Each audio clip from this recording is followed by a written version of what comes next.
presentation. He'll be fine on the mountain.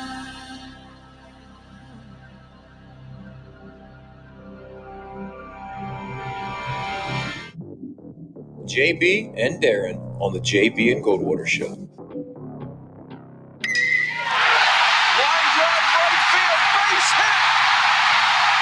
South Carolina wins the College World Series. Watson, touchdown. Hunter Renfrow. He got him, and it's all over. Coastal Carolina rules the roost. They win the championship. And South Carolina has won the national championship. Citadel baseball team has done it again, but this time the Bulldogs beat one of the top teams in the country. They are giant killers. Get the ball to Bennett and dives.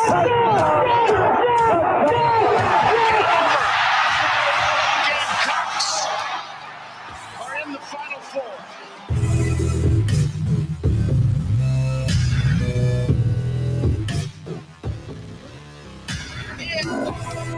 All right, greetings and a good Tuesday afternoon, and welcome aboard the JB and Goldwater Show, live, loud, and online, and very proudly presented by Motley Rice. Causes not just cases, MotleyRice.com. Driven by Stokes Volkswagen, StokesVW.com. Make sure you head to JBandGoldwaterShow.com, and that's where you can also register to win a $100 gift card to Three Seeds Wellness Studios, who presents our holiday season. 3seedswellnessstudios.com for more information on over 20 services. If you're in the low country of South Carolina, you want a massage, or your wife wants a massage, or maybe she's been wanting a facial, or anything that those pretty ladies of ours would like, it's there at Three Seeds Wellness Studios.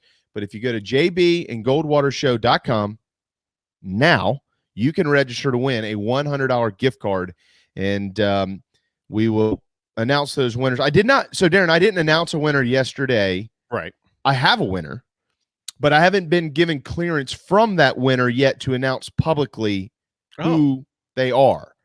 So I don't, I'm trying to be cool here, right? Like, you announce somebody that wins, and then their significant other hears it and they go, "Oh my God, that's what I'm getting for Christmas." I don't want to cause that problem. So, so if we choose you as a winner, or if you're chosen via our software, I should say, when you get an email, you'll be asked, would you like to be publicly, recognized as a winner on JB and Goldwater? But again, you can go to jbandgoldwatershow.com and register. It's easy. You just submit a button. It's so easy. Put your name in the running, and we'll try to help make your holiday season merry and bright. Follow us on social media at JB and Goldwater, individually at Sports Media JB, and at Darren Goldwater. Share Healthcare chat lines are open, and here they go. They're hopping. Pop in like Adam and Jamie and Craig have already done, and you can be a part of our program. Mike Yuva will be a part of our program at 12:30. Keith Allsep will be a part of it at 1:30 this afternoon. A lot of Gamecock stuff to get in with them. We'll also talk about the Heisman stuff, and there's some playoff stuff to get to. Lots of coaching things going on out there. Crazy, wild story involving NIL out of Austin, Texas. If you haven't heard, we're going to get to that here in just a little bit too. Got some hoops. Didn't get into a whole lot of the hoop stuff yesterday, Darren, so we're going to lump that into our conversations today, and we will move right along with our work week. What's up, brother? All about hoops. I mean, you know me here. I'm in the process of building a couple extra graphics as well as we do this, but the night of hoops is interesting. Last night, Illinois got a nice win over Iowa. There are a couple more games tonight of intrigue. You got that second matchup, College of Charleston and Tulane. Still in the state, the Furman Winthrop matchup has some eyes on it as well, and then you've got Madison Square Garden that'll be hopping tonight too. Texas Tech and Tennessee, that's got some intrigue to it. So I'm full on hoops mode while watching all of this nonsense in college football periphery, staying up with all that, I guess. Yeah. I mean, it's the hoop stuff is starting to hit hard. This morning, Frank Martin and Coach Hamilton, Leonard Hamilton down at Florida State, had their press conference. I kind of peeked in on it, but Not a ton. It's just previewing this weekend's matchup between the Noles and the Gamecocks in Rock Thrill, South Carolina. It's part of the No Room for Racism Classic. This is pretty neat stuff going on up there. So we're going to talk to Mikey. Oh, Mikey, about that. I spent some time with Mike in Columbia night before Clemson, Carolina, and we had a good time. All right, before we get into any of the things that are on our list today, we'll get into what is on your list. Into the Share Healthcare chat lines we go. ShareHealthcare.com. If you're single, as low as $149 a month. Yeah, pretty good deal. Take care of yourself. If you got a family, $249 a month. I mean, check what you're paying in your health insurance. Compare and contrast with Share Healthcare. It might be worth it to you. ShareHealthcare.com is an easy conversation to have with those folks. They're wonderful people. ShareHealthcare.com. All right, to the Share Healthcare chat lines. Jamie Satterfield gone? Nope, he's not. He is still the offensive coordinator at South Carolina, and if there is movement, I would not expect that movement to come until after the bowl game. Why? I've done some digging, and I'm just going to tell you, nobody out there, if they try to tell you that they know, they don't know. They really don't. There's members on staff that have no idea what's going on. So it's just one of those things. Shane's keeping it really close to the vest. It seems like he seemingly has some things going, but nobody knows what those are, and nobody knows where it's headed. So the next few weeks, Gamecock fans will just have to be that, Gamecock fans, and we'll see what happens with the football staff. Adam chimes in. So what do we think about this Quinn Ewers rumor? All right, so Quinn Ewers is the quarterback who got a big NIL deal, went to Ohio State. He's out of the state of Texas, and he has transferred because presumably of C.J. Stroud's emergence as the future of the football program up there at QB. So he's back in Texas. He's tight with Landon Sampson, who is a Gamecock commitment. He's a wide receiver. They their families are tight. They've grown up together and all those things. And the rumor is Shane Beamer is in, I believe he's in Texas or on his way to Texas. That's part of his schedule. I did see that.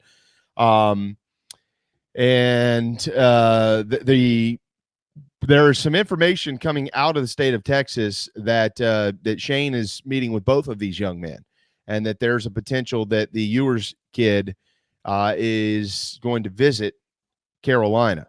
I have not there's only one source I really have outside of the guys that all of y'all trust so much with Gamecock Central and the Big Spur. The source that I have, I reached out to him about this earlier, and he doesn't have a lot of information on it, but didn't say a whole lot either. And so I don't really know what that means. I think there's a lot of conversation around him ending up at Texas Tech with the Red Raiders. But in the state, if he does not end up in the state, it will shock people. I mean, it's possible. Anything's possible. Yeah. But if he does not end up in the state of Texas, it'll shock people. It would be a stunner. Yeah, from by all accounts, he's not going to Texas. No, right. That's almost off the table. Yeah, that doesn't look like it's going to happen at all. But there's some talk out there that this young man is at least willing to listen to Coach Beamer, and so we'll see. We'll see. I don't know. I really don't know. This is Steve Spurrier so famously called the summer talking season. Well, he could probably lump about mid-December into January into that as well. There's just a lot of crazy stuff that goes on that, we hear things. And so I don't know. I really don't know. But if Shane Beamer can have him and Spencer Rattler at least interested in South Carolina, that's got to be a positive for the football program. So we'll see where it goes from there. Let's see. David chimes in with Taco Tuesday. I can get behind that. I like tacos. Big fan of tacos. But I probably won't be eating tacos tonight. We did have some on Sunday evening, but I agree with you there. Clint, there's really no way of knowing when a change could be made, to be honest. That's right. There's no way. And Craig kind of backs that up with saying Shane doesn't have to let us know. He owes us nothing.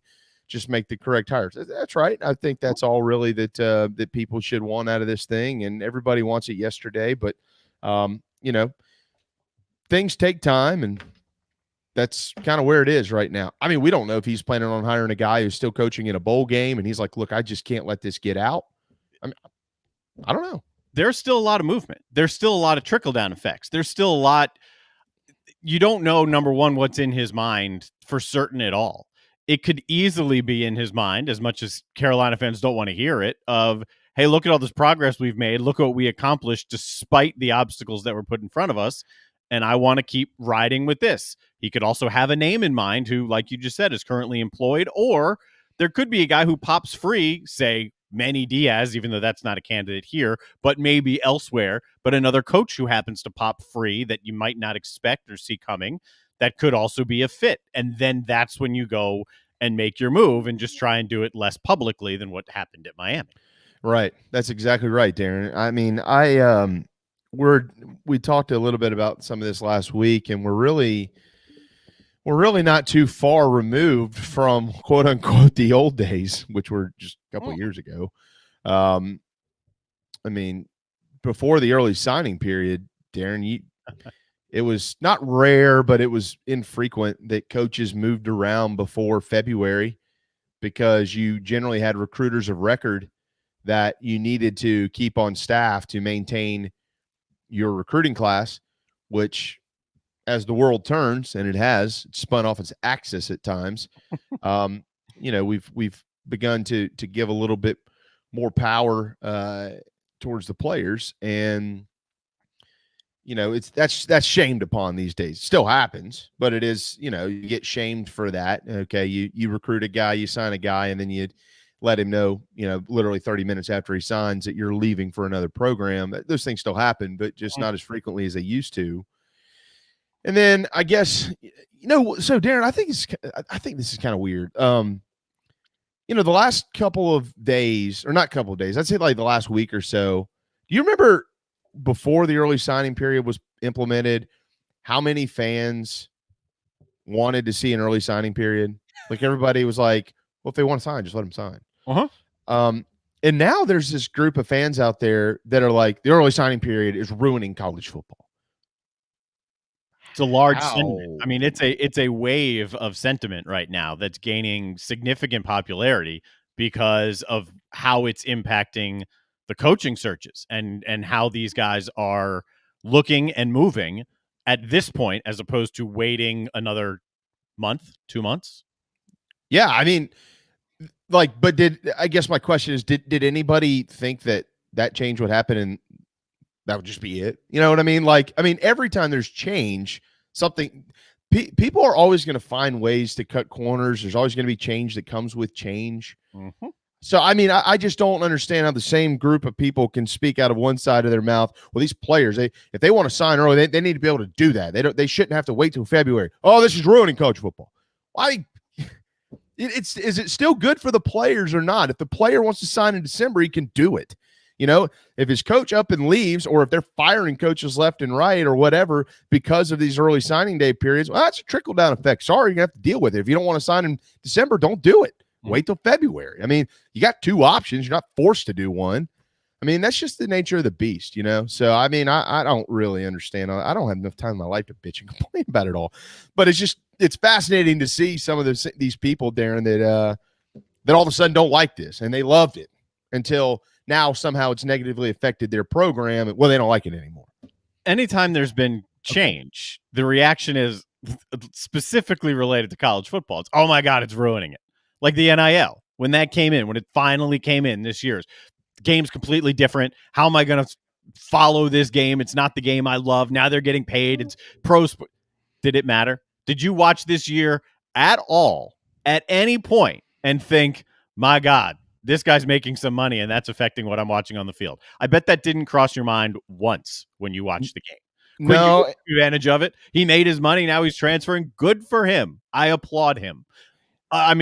Other than that, it didn't impact anything at all. There's a lot of positives that's come out of it. Yeah, that's kind of where I was going with it. I'm one of those who was never a fan of NIL. No, that's not necessarily true. It took me a while to kind of come around to it, to understand what exactly this was going to do and mean and all those type of things. I'm still not a fan of just paying players or something like that, if that's the case, and take their scholarships away and let them pay for that on their own. But no, that you're right. I mean, there's actually, I mean, Quinn Ewers is one of them. Mm-hmm. I mean, he had a bunch of money and he never even saw the field. So, I mean, it's not like they were like, well, this guy's got an NIL deal, we got to play him. Well, he wasn't good enough to play, so they didn't play him. Yeah, and they still Uiagalelei. I don't know what the terms of his deal were, but early on in the year, Dr. Pepper started pulling his spots on that Dr. Pepper fan zone, whatever that thing's called. So I mean, and that happened around. So there's a good and a bad on the business side of things, but on the field, I mean, Uiagalelei's deal isn't what made him perform the way he performed. Quinn Ewers' deal isn't why he didn't play. It's because he didn't beat out CJ Stroud and he got on campus a day before the first game or a week or whatever it was. I mean, so to Clint's point, it is new, right? It's not even a year old. Let's see how it plays out. But is it changing the game? No, not at all. Largely, no. I will say this: the news yesterday, and I'm pulling up my. I want to make sure that I read this correctly because it's from a guy that you know well that we've had on the program multiple times, and we'll probably get him back here in the next couple of months. So, if any of you haven't heard about Horns with Heart, it's the first charitable NIL entity. Basically, they're sponsoring the Pancake Factory. For those that don't, Pancake Factory is it's a restaurant. People breakfast spot, basically. Yeah, right. Starting August 1st of this coming year, all scholarship offensive linemen at the University of Texas, all scholarship offensive linemen at the University of Texas will receive $50,000 annually. It's $800,000 combined is what's been allotted for the use of their name, image, and likeness and participating in charitable causes. So obviously they're going to have to go fundraise and stuff like that for Horns with Heart that is partnered with the Pancake Factory. So they're using these 16 offensive linemen, giving them $50,000 a year. Mm-hmm. All right. So, it's basically, it's a salary and it's a name, image, and likeness deal is what it is. So there's nothing wrong with that. And, some of these kids, I mean, it's every lineman. So the 16th guy on scholarship, if they have that many, and the first guy on scholarship, he could be an All-American. They're going to make the same amount of money. Mm-hmm. Now, here's the tricky part, and I don't know if this has been cleared at all through Texas's athletics department, their name, image, and likeness department, and all those things. But Darren Heitner tweeted out the rules yesterday, and here's what stands out. As part of the rules, number 2 in whatever section is, no individual, corporate entity, or other organization may use inducements of future name, image, and likeness compensation arrangements to recruit a prospective student athlete to any institution of higher education. So what that means is University of Texas cannot go and say, well, if you sign with us, you're going to get a $50,000 deal with the Pancake Factory. That's breaking the rules. Like, you can't do that. You cannot commit to Texas for that reason, or sign with Texas for that reason, Darren. But how you can prove it? Yeah, right. But you can't sit on his couch and say, commit, and here's your $50,000. But you can give him a pamphlet of all the times Texas has been in the news recently, and that's one of the articles, and just happens to be there. Yeah, I mean, how do you prove that? I mean, if you have a kid who's considering Alabama or Texas, right, and he knows if I sign with Texas, I'm going to get $50,000 no matter how well I play. Doesn't matter. I mean, that's a hell of an incentive to sign with Texas, but how are you going to prove that that's the reason he did it?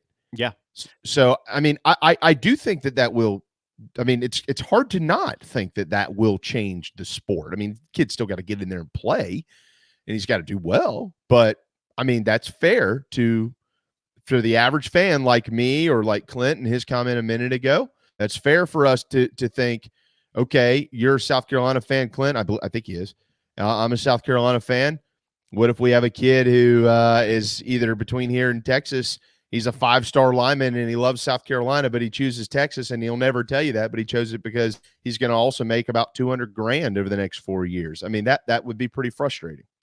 The answer is very easy.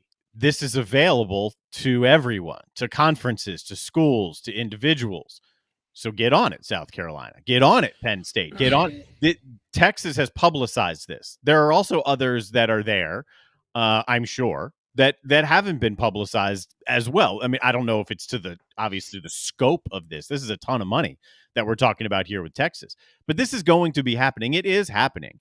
And the gates have been open to allow everybody to do this. So if you're beaten out for a guy because of that, you can go ahead and look in the mirror and figure out what you can do to assure your athletes have similar advantages, same advantages as wherever else they may go. That's up to the individual schools to keep up. It puts another level on them. If you want to say that's changing the game, it's putting more on the staff. We've already seen this, have to hire somebody else to help manage some of that. That's fair. Absolutely. But this is the way of the world right now. If you get beaten out because of that, that's a look in the mirror type of thing to me. Yeah, I mean, well, however, though, remember, schools can't engage in this. Matter of fact, I was emailing with Steve Fink the other day about a player at South Carolina to come speak to a group of about 300 in Mount Pleasant this Saturday night for a football banquet. And Steve straight up told me, I can't even comment on this. The University of South Carolina has nothing to do with it. Now they can teach you about NIL and things of that nature.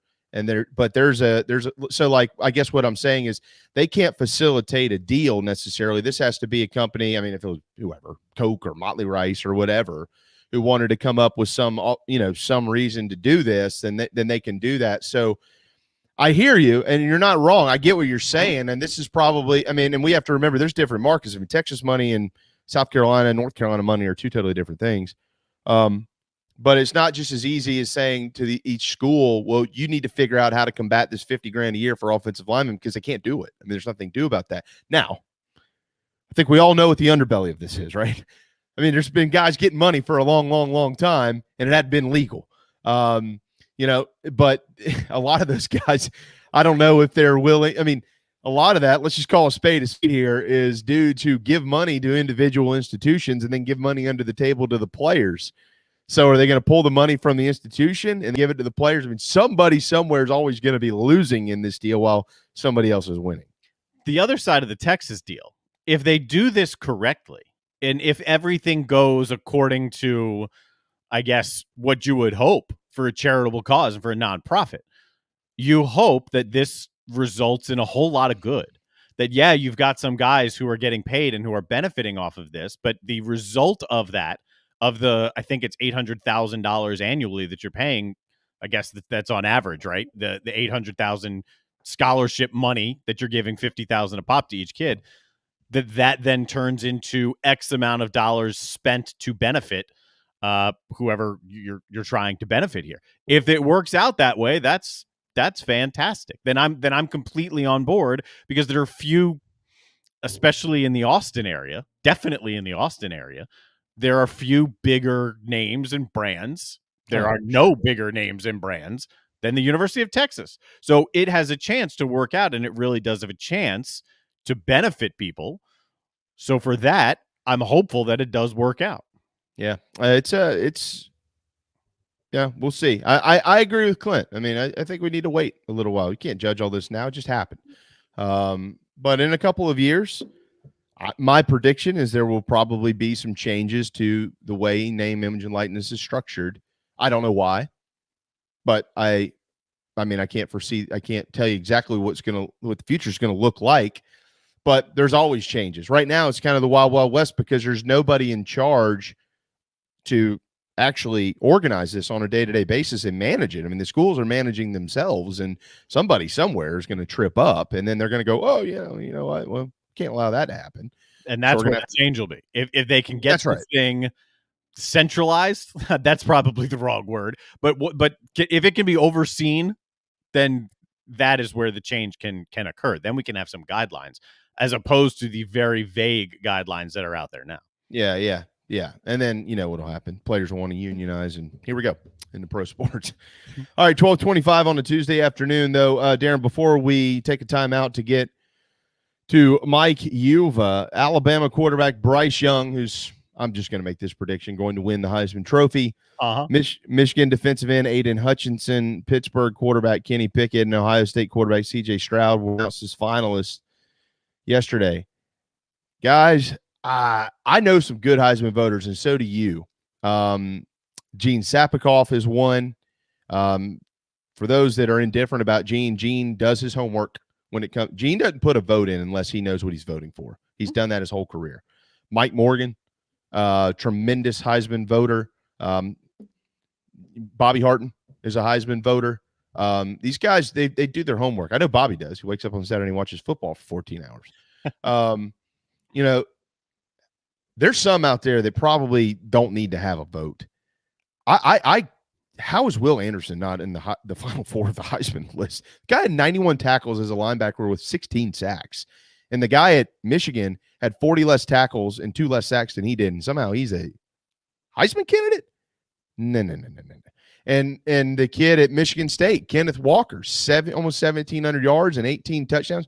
When Michigan State had been in, Darren, literally, you're a Big Ten guy. You watched them way more than I did this year. Would they have been in any conversation this year without Kenneth Walker? No. And if they continued to play as well as they had, then he'd probably still be there, right? But then the loss, specifically the Purdue one, then the numbers did trail off a little. At the end of the day, should Anderson have been there? No doubt, right? I mean, no doubt. At the end of the day, Bryce Young's winning this thing. So my thought on it is very similar to when Braves fans were upset that Bobby Cox wasn't on the manager of the year. It's like, okay, that's great, but it doesn't matter because Kapler's winning anyway. So it's cool to get the recognition. It'd be cool for Anderson to be able to go to New York and be a part of all of this, and for him to be recognized for the season that he's had, which he's getting a lot of recognition publicly now because of the snub. But at the end of the day, Bryce Young's winning this thing, and it's going to be a landslide. Yeah, I think so. I mean, yeah, it's going to be a landslide, and I think he deserves it. But this is the most sacred individual award we have in American sports. And if you get to go to New York, that is an experience in itself. And I think that was robbed from that young man and that kid at Michigan State. I don't see it. I don't know how they left him off. The Stroud kid deserves to be there, I think. Mm-hmm. I'd say the Pickett kid deserves to be there. But Aiden Hutchinson, as great of a player as he is, a future NFL star, does not deserve to be there over those other two guys. I hate to say that. Somebody's son out there, and he's a great football player. But that kid at Alabama, we're talking about the most outstanding player in college football, right? Whew. Man. I mean, 1 and 2 should be Bryce Young and this kid, period. It's bad. Part of it, my hunch, is all year long when you're hearing about defensive guys and the uphill climb for a defensive guy to win the Heisman. It's uphill is the wrong way to even put it. Up a mountain is a better way to put it. Yeah. But it was Davis at Georgia. Anderson was very rarely even brought up in that conversation. It was Davis, it was Hutchinson, and if there was a defensive guy, I mean, that was the conversation throughout the year. Right or wrong, but that was the conversation throughout the year. So it's an oversight. I don't think Hutchinson doesn't deserve to be there. Would Anderson belong ahead of him? Sure. Could you have brought an extra guy? I think so, right? Can't you put 5 guys in there anyway? Yeah. It's upsetting for him, I'm sure. It'd be nice for him to have that experience. But to David's comment, bigger than Joe Burrow, maybe. Bryce Young won the Heisman with the performance over Georgia in front of almost 16 million eyeballs in the SEC championship. It's going to be I don't think anybody on this list is going to move the needle close to Bryce Young. I think the landslide could very well be more than whatever the Burrow number was. Might be 16 million, huh? It was close. It was it was 15 some. Yeah, it was a little bit less than Michigan, Ohio State from the previous week, but it was the highest of the championship games. Wow. 12:30 Tuesday afternoon. Time for a timeout. JBandGoldwaterShow.com to register for a $100 gift card to 3 Seeds Wellness Studios in the West Ashley area. Massage, facial, you name it. They got even yoga and Pilates, all that stuff. Over 20 services are offered. This place it has made my life so happy, which makes me happy. Make your wife or your husband happy this holiday season. 3seedswellnessstudios.com. Mike Yuva up next on the JB and Goldwater Show. This is Mike Mazzell for Stokes Volkswagen on Ashley Phosphate Road. You know what happens when you sell record numbers of new vehicles? That's right, we take in record numbers of local trades. Despite what the news is saying, quality pre-owned vehicles really aren't that hard to find. You just need to know where to look. Stokes Volkswagen on Ashley Phosphate and on the web at stokesvw.com. We've got over 1,200 pre-owned cars, trucks, SUVs, and all at a fraction of the price when new. Every vehicle has been inspected and reconditioned, many with the balance of factory warranty. Best of all, at Stokes Volkswagen, you don't need perfect credit to get approved for a quality pre-owned vehicle. And we'll take any trade in any condition, even if you owe thousands more than it's worth. Don't forget, we'll buy your car even if you don't buy a car from us. You're going to love our pre-owned selection, I guarantee it. So come see us today at Stokes Volkswagen on Ashley Phosphate or stokesvw.com. Peace and love at Stokes VW. Negative trade equity finance to new loan, subject to lender approval. People don't like to get stuck in traffic, stuck in the mud, stuck at work. And two others you probably don't think much about, stuck with a big medical bill or stuck with a healthcare program that doesn't fit who you are. Experience true medical freedom with Share Healthcare. More affordable, more options, user-friendly, and biblically sound. You can join right now. Explore a new way to show you care with Share Healthcare. Join us today at sharehealthcare.com. sharehealthcare.com. Wando Power Equipment, the trusted home of Hustler zero-turn residential and commercial mowers. There is nobody more trusted in South Carolina than our friends from Wando Power Equipment. They've been providing elite commercial and residential service for over 30 years. Landscape Services have turned to their selection of Hustler zero-turn mowers like the Raptor. Bigger, stronger, faster, and the most durable Raptor Hustler has ever designed. Located on Daniel Island and online at wandopower.com. Wando Power Equipment, owned by the Price family, the home of Hustler zero-turn mowers, rentals, service, and specializing in family and friendship. You hear me talk about Dog and Duck all the time, and there's no other place I'm going to watch my college and NFL than the Dog and Duck. They have 3 locations, Bell Hall, Park West, and Clements Ferry Road. They have specials all football season long, like $12 pitchers of their own D2 brew, $5 pints of Sierra Nevada, weekly pick'em sheets with prizes, and the best wings in town, bar none. For all your football, college, and NFL, the Dog and Duck, Clements Ferry Road, Bell Hall, and Park West. Motley Rice LLC is a law firm with international reach, but it hasn't lost its Carolina roots. The Motley Rice team fights every day for people harmed by products including asbestos and talc exposure, medical drugs and devices, and also catastrophic injuries and auto recalls, including dangerous Takata airbags. Motley Rice is headquartered in Mount Pleasant at 28 Bridgeside Boulevard. Visit motleyrice.com. Thank you, Motley Rice, for supporting the JB and Goldwater Show and the Big Gamecock Preview Show. Hey, South Carolina, what's going on? This is Patrick Davis, and you are listening to my friends JB and Darren on the JB and Goldwater Show.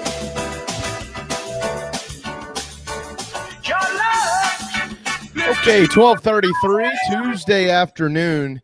It's 80 years since the bombings of Pearl Harbor, a day that will live in infamy. I'm sure you're all aware of that, but keep the families affected and, of course, our great country in your thoughts and prayers. That was hard to believe, 80 years ago, December 7th, 1941. I was watching some stuff on that late last night. Crazy. Wow.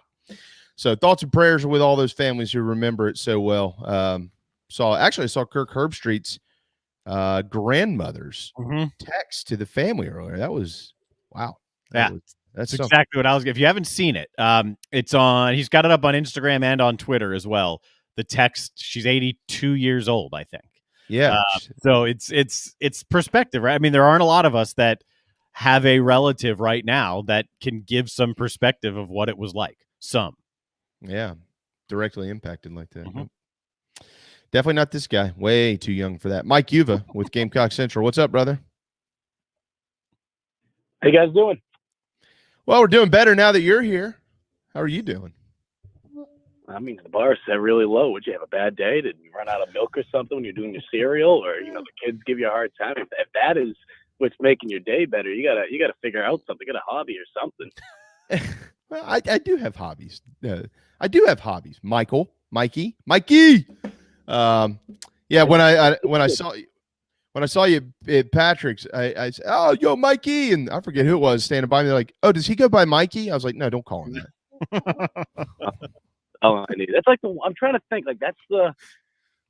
If I hear the word Michael, I know I'm in trouble. Mhm. Usually, that's with like my grandmother or mother, or the girl I've been seeing. She'll say, Michael. I'm like, crap. What do I do now?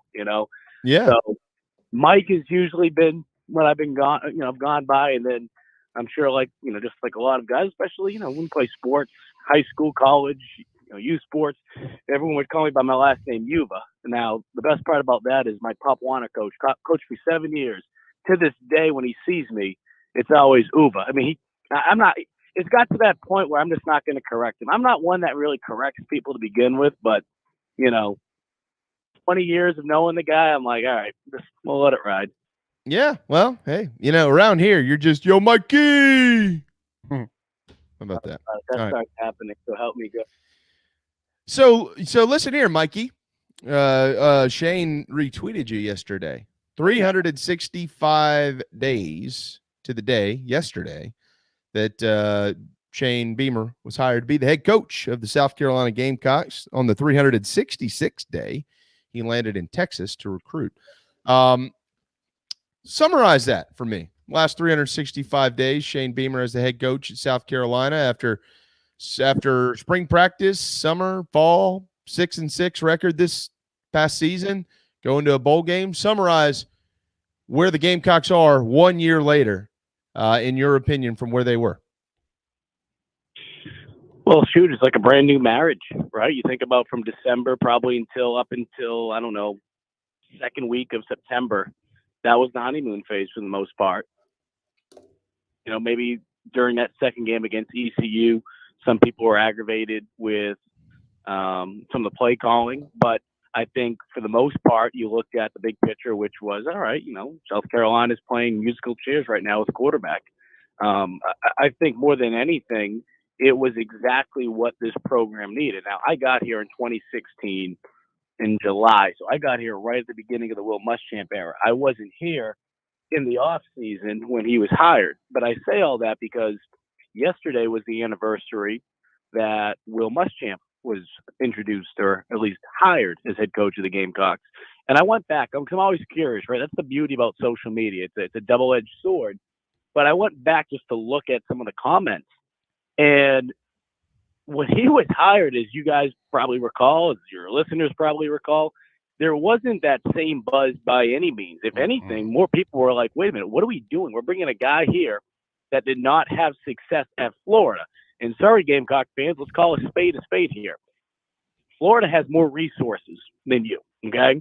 Now, I understand the ops building has been built. There's definitely been, keeping up with the Joneses since Muschamp has been hired. But with that all being said, the guy that did not have success in your same division, and I just, looking at those comments, it just seems like it's the complete opposite, the buzz. So the buzz is what the biggest thing that I took away from it. And then, of course, being able to go through the ups and downs and get to a bowl game at this point, that is what stands out to me more than anything, is that the fan base seems like there's just been some new life put into them, a fan base that desperately needed it after the last couple seasons. That is, that's all true. I had about 10 minute meltdown yesterday, though, because there is a portion of this fan base that, for whatever reason, is disappointed the Gamecocks get to play an hour away from them in a bowl game that's not in Birmingham, Alabama. Matter of fact, they're in a bowl game, Mike. Is that Colin Taylor? Colin wants to go to Birmingham. I mean, he should just run for mayor over there. I don't know why he's. We go there every year for SEC Media Days. I don't know why we need to go to. I remember when Muschamp at that press conference when they went to the Birmingham Bowl, legendary Legion Field. He said that with such a wise-ass remark, that smirk on his face. You knew he didn't want to go there. I mean, no disrespect to the fine people of Birmingham, but it's not a place that I'm thinking, hey, this is where I want to go to in December. Well, no, and legendary Legion Field used to be a thing when Auburn and Alabama play there every year, but they don't, and they haven't played there in over 20 years, and they hung on by a thread. Luckily, they built a new ballpark for UAB. But Mike, I guess what I'm getting at here is look, this year wasn't perfect. Wasn't even close. No. But somehow they won 6 games. How is there anybody out there not celebrating that and fired up that there's a border battle coming in a place that it's within driving distance. You can go watch them play. Well, what I've learned quickly about Gamecock fans, I think it's a good comparison to an extent for the majority of the Gamecock fan base for football, I'd say. They're kind of like Red Sox fans for a long period of time, right? Now, granted, I understand the Red Sox had won a World Series back in 1918. South Carolina hasn't won a championship. You have to go probably, back to 1969 when they won the ACC championship to make any type of comparison. I guess you could, they obviously won the SEC East in 2010. But I say all that because it seems like it's one of those things that until they get back to a point where they're able to be consistent, be a contender year in and year out like they were in the early 2010 period, which when you look at the history of South Carolina football, it is such a small window of success, big picture-wise. So I think Gamecock fans, they just hate the fact that even though there's 6-6, like, well, we saw this a couple of years ago with Will Muschamp. We've seen this before with other coaches. So I think some people they don't want to get their hearts torn out. And that's the only thing I can think of. It's that comparison to Red Sox Nation before that 2004 World Series title. It's like, no, they're just going to let you down. They're going to let you down. Frank Martin, basketball, even when they were winning some of those games early on, I guess, the Coastal game was ugly. Some people are just done. They don't care. It does not matter what happens. So I don't know. I just feel like some people, unless they physically see South Carolina hoisting a trophy, I don't know what it's going to take. But it just seems like a lot of people are just like, nope, not sold. Not sold. So let me ask you this. How much homework have you done, if any, or from a comparison standpoint to 2020 Arkansas and 2021 South Carolina? Because the Arkansas Razorbacks last year went 3-7 in a 10-game SEC schedule because of COVID. But they popped on the radar quickly in the year because of an upset over Mississippi State. They eventually beat Ole Miss. They owned the Magnolia State last year, beating both the Rebels and the Bulldogs. And their only other win came against Tennessee, 24-13. Outside of that, they were slaughtered in a couple of games. They had some close losses. This year, the Gamecocks played a 12-game schedule, back to 8 in the league, beat Auburn and Florida. Yeah, I know there's plenty out there that want to come up with the excuses. Yeah, look, Florida was kind of tapped out in the game. Auburn made some – whatever. It doesn't matter. Carolina still won. And they won 3 games in the SEC this year. They're actually going bowling. So the record 6-6, 3-7 don't necessarily correlate, but there sure was a lot of optimism after a 3-7 season in Fayetteville, Arkansas, even though all 10 of those games were played within the league.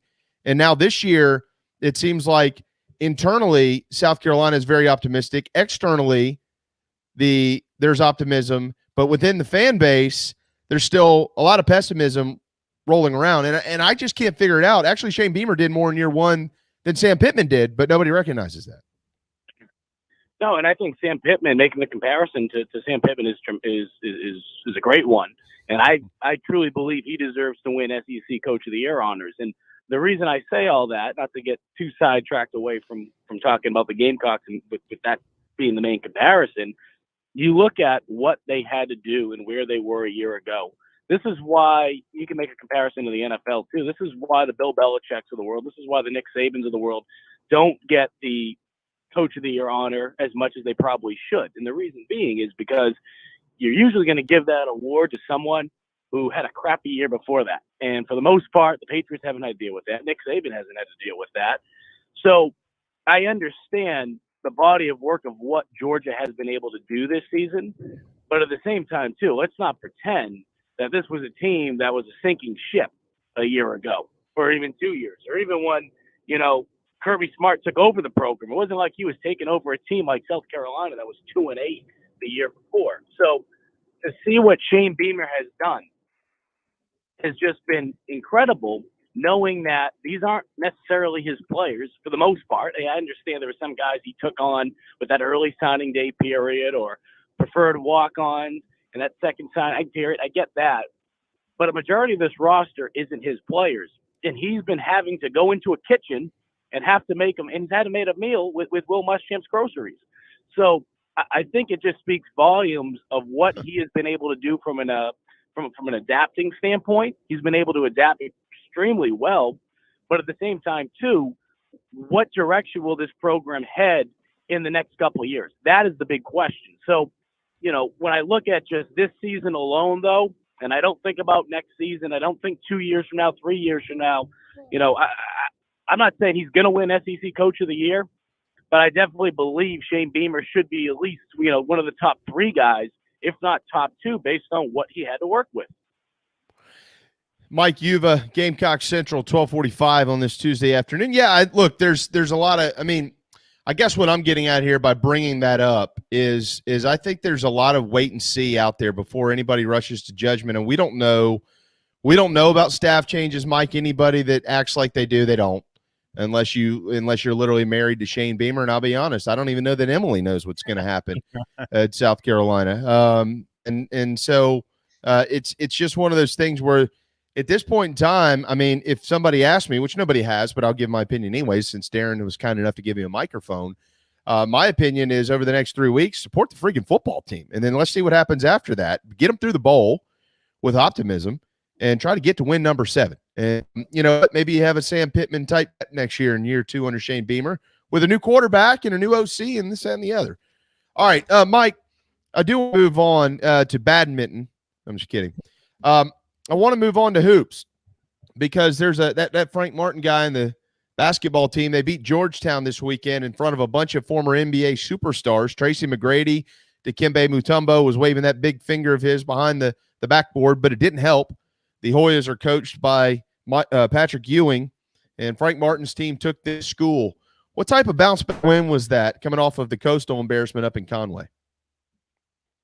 I think more than anything, it was a confidence booster that, I think that's one of the challenging things, and this is just from seeing, this is my 6th season of covering the Gamecocks, and you talk to people that are close with the program. With so many new players on this team, majority of them have never been asked to play defense in the manner in which Frank Martin is demanding them to play. Now, they understood when they came here what they were getting themselves into to an extent, but until you're actually physically here playing for them night in and night out, and practicing every day for him, I don't think you truly understand the demand that he has for you on the defensive end. So I think the challenging part is, especially this year, in comparison to maybe a lot of years in the past, with so many new faces, if you're not believing what your coaches are telling you to do, especially early on in the year, then you could easily just lose the entire team. So seeing how poorly that game was against Coastal, even though majority of that I'd have to say was not necessarily just on the coaches, you got to go out there, you got to make shots, you got to play defense. There's certain things in that game. AJ Wilson mentioned it in post game the other day against Georgetown. He's like, as bigs, we took it personal that we weren't getting rebounds, that we were getting out bigged in the paint, that we were getting pushed around. So I say all that because if South Carolina had lost to Georgetown, now you have this snowball effect, and now everything's falling apart. When you go into the new calendar year into SEC play, that's where I'd be really scared. So I think more than anything, it's a confidence booster for these players to know, hey, look, what coach is telling us, what we're doing every day in practice, it does work. We have to execute it. And looking at this stretch, Florida State, Georgia, obviously they played Georgetown, then they got Clemson in that 3-game stretch. You need to win at least 2 of those games. Yeah. They took care of Georgetown. I don't care what people say. Oh, they're down right now. Still Georgetown. Didn't matter. Yeah. They're still Georgetown. They still play in a difficult conference. So now you go up against a Florida State team who has some confidence right now. You're able to beat them, and then if you're able to beat Clemson, look, at the end of the day, South Carolina is not going to win every game. We know that. They're not going to win every non-conference game, regardless of how crappy or not as good, I should say, on paper as Coastal Carolina is. Bottom line, though, is it's over with. You move forward. You keep finding ways to get better, and this team does have the talent. They've proven that. They just have to bring it night in and night out. Mike, more than anything to me, it's a consistency thing, right? Maybe this confidence in the win over Georgetown leads to a little bit more consistency. But from the jump of this year, there have been signs of, I think somebody said it on this show. I don't know if it was you, Jamie, or some commenter, or maybe even one of the guys we had on. Like, it's got a making of Frank's team, the way they can play. You've seen it, but then you've also seen this wild roller coaster of ups and downs, and it hasn't stopped yet. So at some point through this non-conference, Clemson is another good example of the exact same thing. If there can be consistency, find that here heading into like the girth of SEC play. And I think what backs up what you're saying is the fact, if you listen to Frank in these post-game press conferences or his weekday press conferences, even during some of these losses, I know he was obviously not thrilled by any means, especially towards the end of the game against Coastal Carolina, but he likes this team. He really does. And that's not just coach talk. I truly believe that he sees what this team is doing every day from a practice standpoint, and he is confident that they can go out there and they can play basketball at an extremely high level because they're picking up what he is preaching. And that consistency, as you mentioned, I mean, shoot, we can use that for any sport. And I know it's probably right up there with the word culture. Some people get sick and tired of hearing it, right? Oh, good culture. Oh, good consistency. You need consistency. This team has the ability to be a very special team. They do. They have the makeup. They have the talent. And to see and hear the way Frank Martin talks about them, it makes me believe that if this team could just go out there and find a way to make some shots, that who knows what the ceiling is for them. I'm not saying they're going to win the SEC, but I don't think people truly understand how close this team is from really being able to say, shoot, you know, that Princeton game, they could have won that game. They could have won that game if they. I just think that this team is starting to click in ways that should excite you heading into conference play, despite how bad that game was to Coastal. I just don't think that is who this team is. I don't think it's a representation of what we're going to see with this team as the season continues to go on. Yeah, I mean, Mike, you've a Gamecock Central. I would agree with that. I've maintained my stance all year. I like this team and the people. We've talked to Frank, but I mean, generally Frank isn't just going to blister his guys publicly in a radio interview.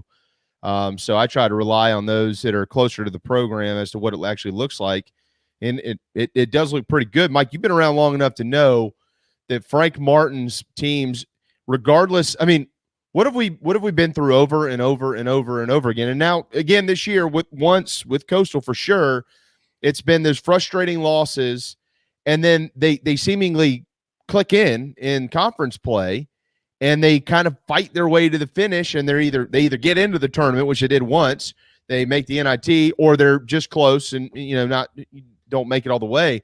This team feels a little different. And if they can be clicking in a couple of weeks, good news. Conference play is coming up, and generally that's when Frank likes them to do that. So let's play, Mike. I know that you're not very good with math, but let's play a numbers game. All right. All right. So just hang with me here. All right. Yeah. I'm gonna saving you to death here. All right. All right. 6-2, South Carolina. They got losses to Princeton, which is 106, I think, now in the net rankings. Favored to win their league, so we'll see what that means at the end of the year. And then a horrible loss against Coastal Carolina. All right. Beat Georgetown. You mentioned they need to beat Florida State or Clemson to win two of those three between the Georgetown, FSU, Clemson. Those are the big ones that everybody's kind of focused on. And I agree with you there.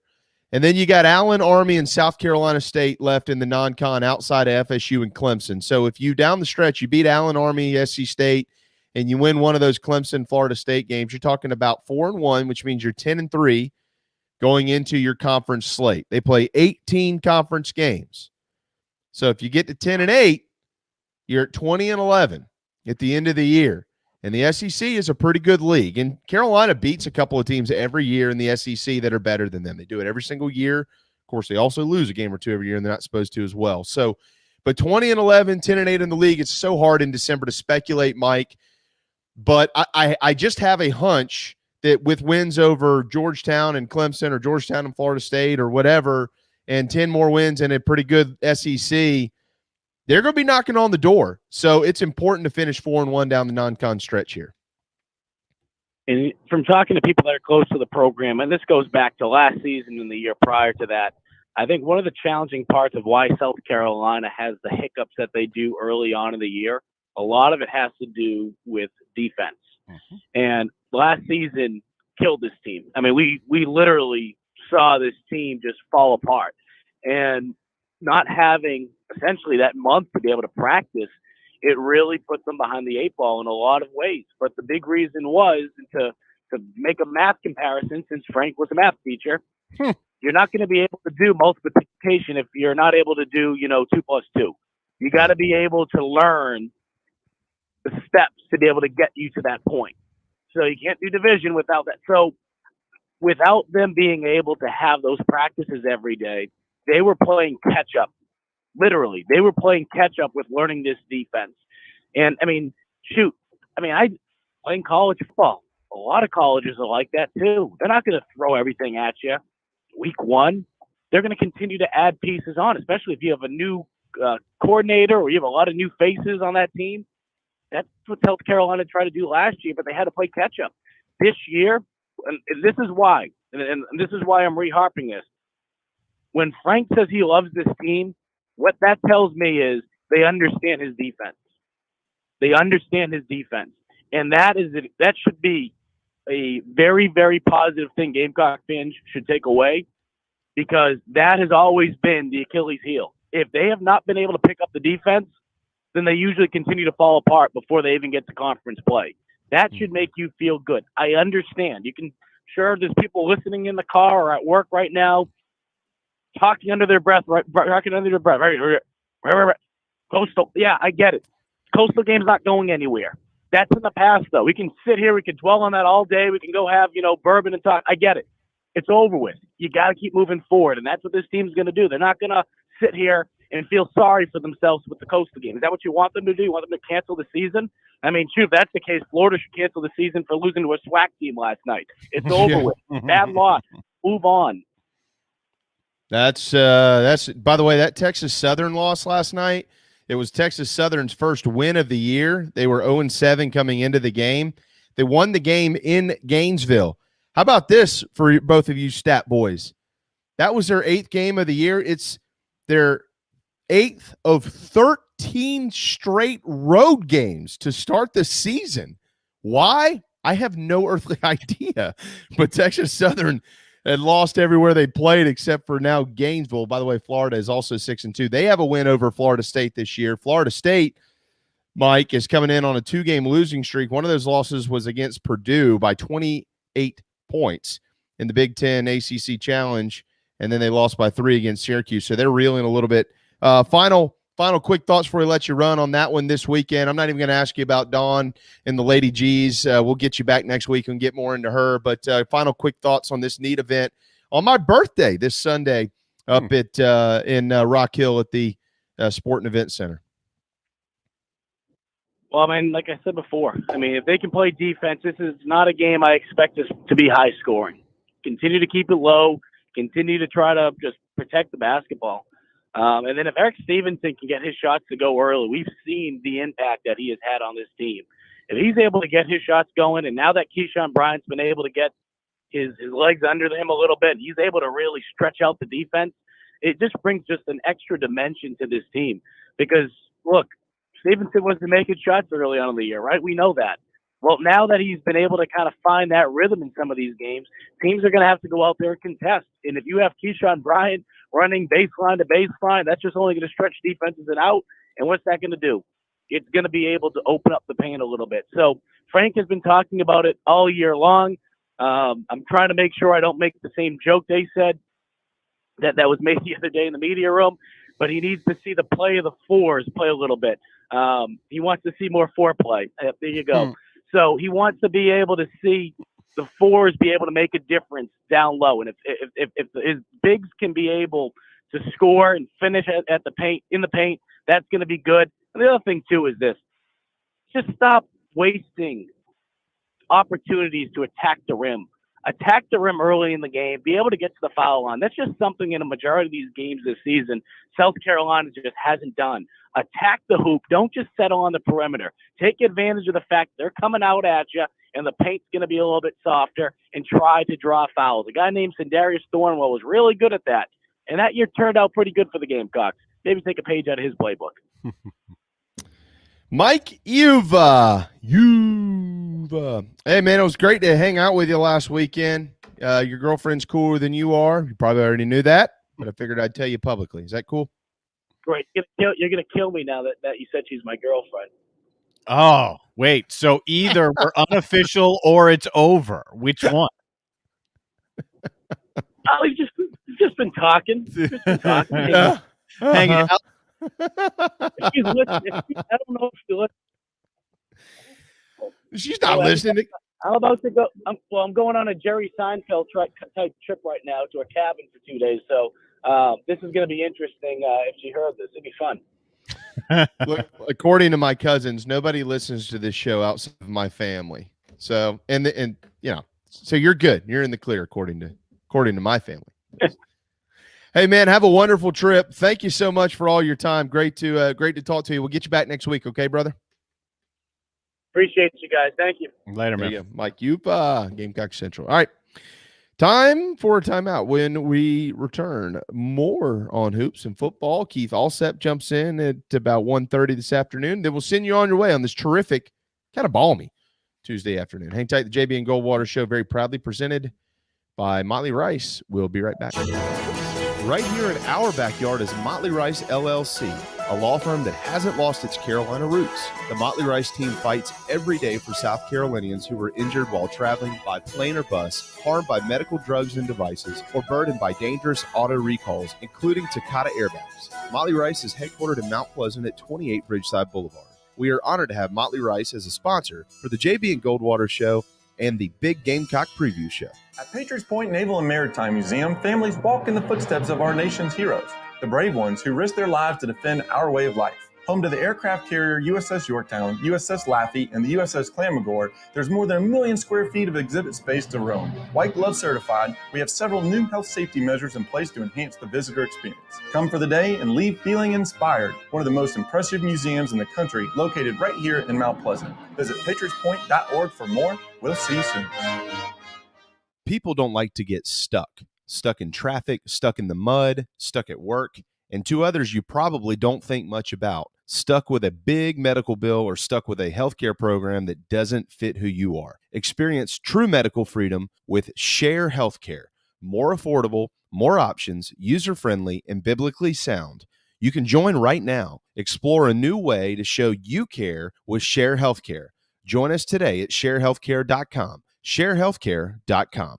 This is Scott Glaze, head golf professional at the Links at Stono Ferry, located on the outskirts of Charleston, South Carolina. I'm inviting you to tee it up on one of the most scenic and challenging courses in the Lowcountry. Our back nine is highlighted with 3 holes that border the Intercoastal Waterway.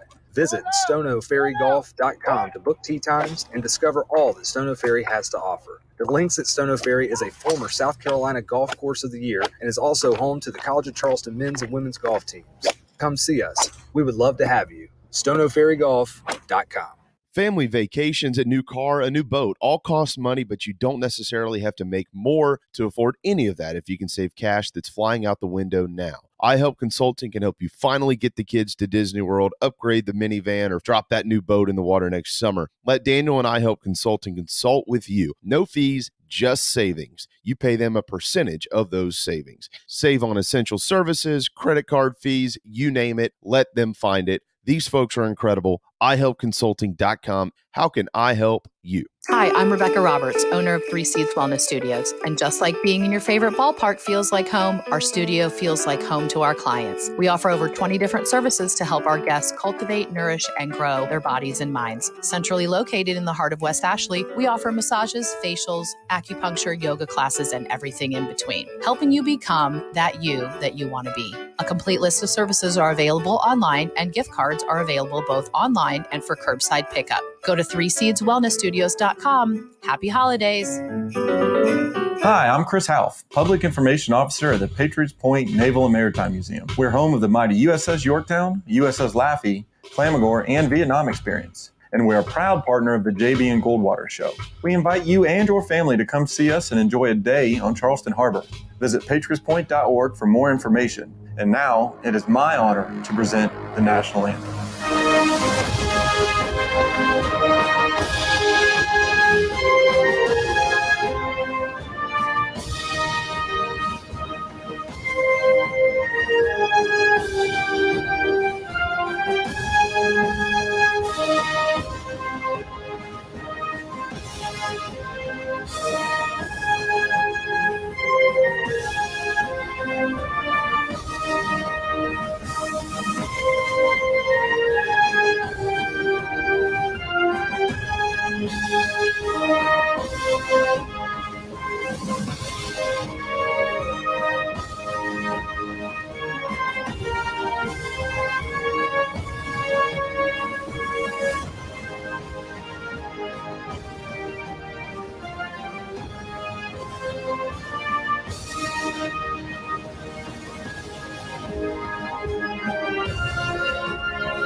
Live, loud, and online. All right, 106 on a Tuesday. Welcome back to the JB and Goldwater Show. Hour. Kind of yucky looking day out there. Keith Allsep is ahead at 1:30, so we'll have him pop in. Plenty to get to with more to get to. South Carolina. We'll also talk to him about some Heisman stuff in the college football playoff. We're very proudly presented by Motley Rice, driven by Stokes Volkswagen. Follow us on social media at JB and Goldwater, and individually at Sports Media JB and at Darren Goldwater. The Share Healthcare chat lines are open, and y'all been active in them all day. You always are. So thank you so much for that. And we'll make sure that you're part of our program. Can't go any further without saying hi, Mom, to Mike Yuva's mom. Mike sent me a message during the break there that Mom is listening. So, and Mom now knows he has a girlfriend that didn't exist a couple minutes ago. Yeah, well, that was apparently that was the question that Mom had. So just so you know, Ma, I jumped the gun. I think I don't really know. All I know is she's a lovely lady, and it's actually the second time I've met her because I saw him at a ball game earlier in the season, and so I just kind of assumed. But that's what I get. I'm the ass in all of this. So sorry about that. But Mikey, good luck to you. And hey, Mom, thanks for popping in here on our program. We do appreciate that. I bet you she, like many of you, appreciate a gift card to Three Seeds Wellness Studios. If you're in the low country of South Carolina, in West Ashley, you can head to jbandgoldwatershow.com and submit. It's 12 days of giveaways brought to you by Three Seeds Wellness Studios. And they literally have every service known to the world. The holidays can be stressful, and we know that. Let these ladies make you a holiday hero. If you win a gift card, or if you win the 12th day present, which is a gift basket, somebody's going to be pretty happy come this Christmas year. It's been another long year.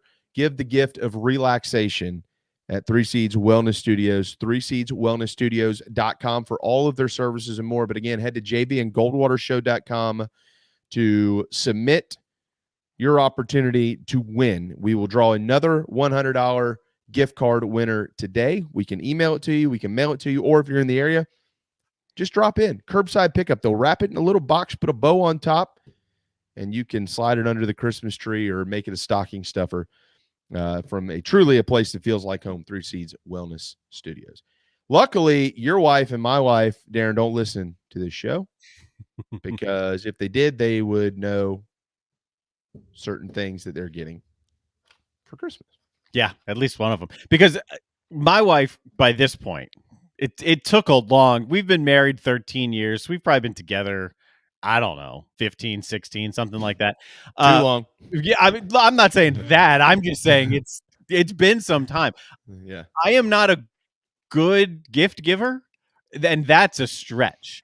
I am a rancidly poor gift giver, and I'm cool with that because basically when I need something, I get it.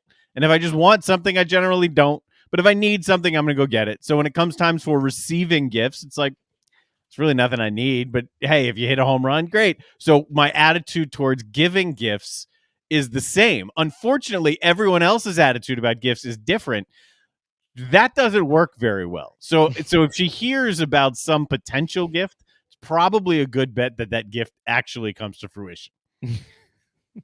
Just saying.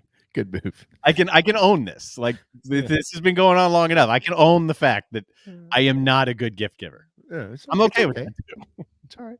It's hard to be a good gift giver. It is. It's not easy. No, and I've given up trying. I mean, I'm done. So I own this. I'm comfortable with this. Well, it looks like Mario Cristobal is comfortable with Miami. Yeah. I just, we haven't had much of a chance to talk about it. So you and I can just play. We should probably come up with a new segment that is called like Bar Talk, brought to you by the Dog and Duck. If you and I were just sitting at a bar and I was drinking my bourbon and you were drinking your beer and we just started talking about something and this came up, boy, there'd be a lot to talk about. The hiring process, first and foremost. I think it's crappy how it went down. The other side of me, though, Manny Diaz hasn't exactly been exemplary in how he has chosen his paths in coaching, in particular what happened up at Temple 17 days in. Yeah, I'm going to go to Miami. I saw Manny Diaz's statement yesterday, Darren. He was, in the beginning of it, it felt a little contentious, and it should have been, I would think. Come on, man. Am I going to sit here and really BS my way through this? This was a load of crap. Now, look, they got Mario Cristobal, and I get it. They wanted him. They should have. He's a great coach. If you gave me the option to choose one of those two guys, yeah, give me Mario Cristobal, no doubt about it. But, it was pretty sloppy. Well, he's our coach until this guy says he's coaching here, and then he's not our coach anymore. Whatever, man. I haven't had respect for him for a long time. Still don't. Best of luck to him, but it looks like Brian McClendon is going to the U as well as a wide receivers coach. I think at the end of the day, what Miami is doing is going to be very, very proactive for Miami. I think you can see the roadmap back to relevancy for Miami here. How this happened, though, you had them hanging out. You had Diaz, and more importantly, not just Diaz. I talk about this all the time when coaches get fired. The staff. The families, right? And that's Diaz's point. He's got human beings that he answers to that he's had no answer to while they're just getting dangled out there in the wind. So was this handled very well? Of course not. Was this handled how a lot of things are handled? Probably. It just got out, right? They in terms of, can we line up a guy before we make our move? I've referenced that with Beamer. If there's going to be a move, I'm not saying it will happen that way, that he has the guy in the hand. But if I'm making a move, I'd prefer to have the guy in the hand before I make a move, regardless of the move. So do I get that part? Yeah. But it's also a school that doesn't have an AD at the moment either. So I didn't expect it to be as smooth as possible. And nothing about Miami has been that smooth in the past either. But the bottom line for all of this, the way I see it, the big picture, the money that they're spending and the money that they're going to give Radakovich or whoever comes in to be the AD, there is tangible proof that Miami is ready to spend and ready to compete from a dollars standpoint with the big players in college football. And that can only be a benefit to Miami and to the ACC. The ACC needs Miami. They didn't bring them in to be what they've been. They brought them in to be Miami. And they have not been that at all, not even close. I did not like the process. I think it's garbage, but they did get the right coach. And this is exactly what happened. Darren, you and I talked about this 2 weeks ago.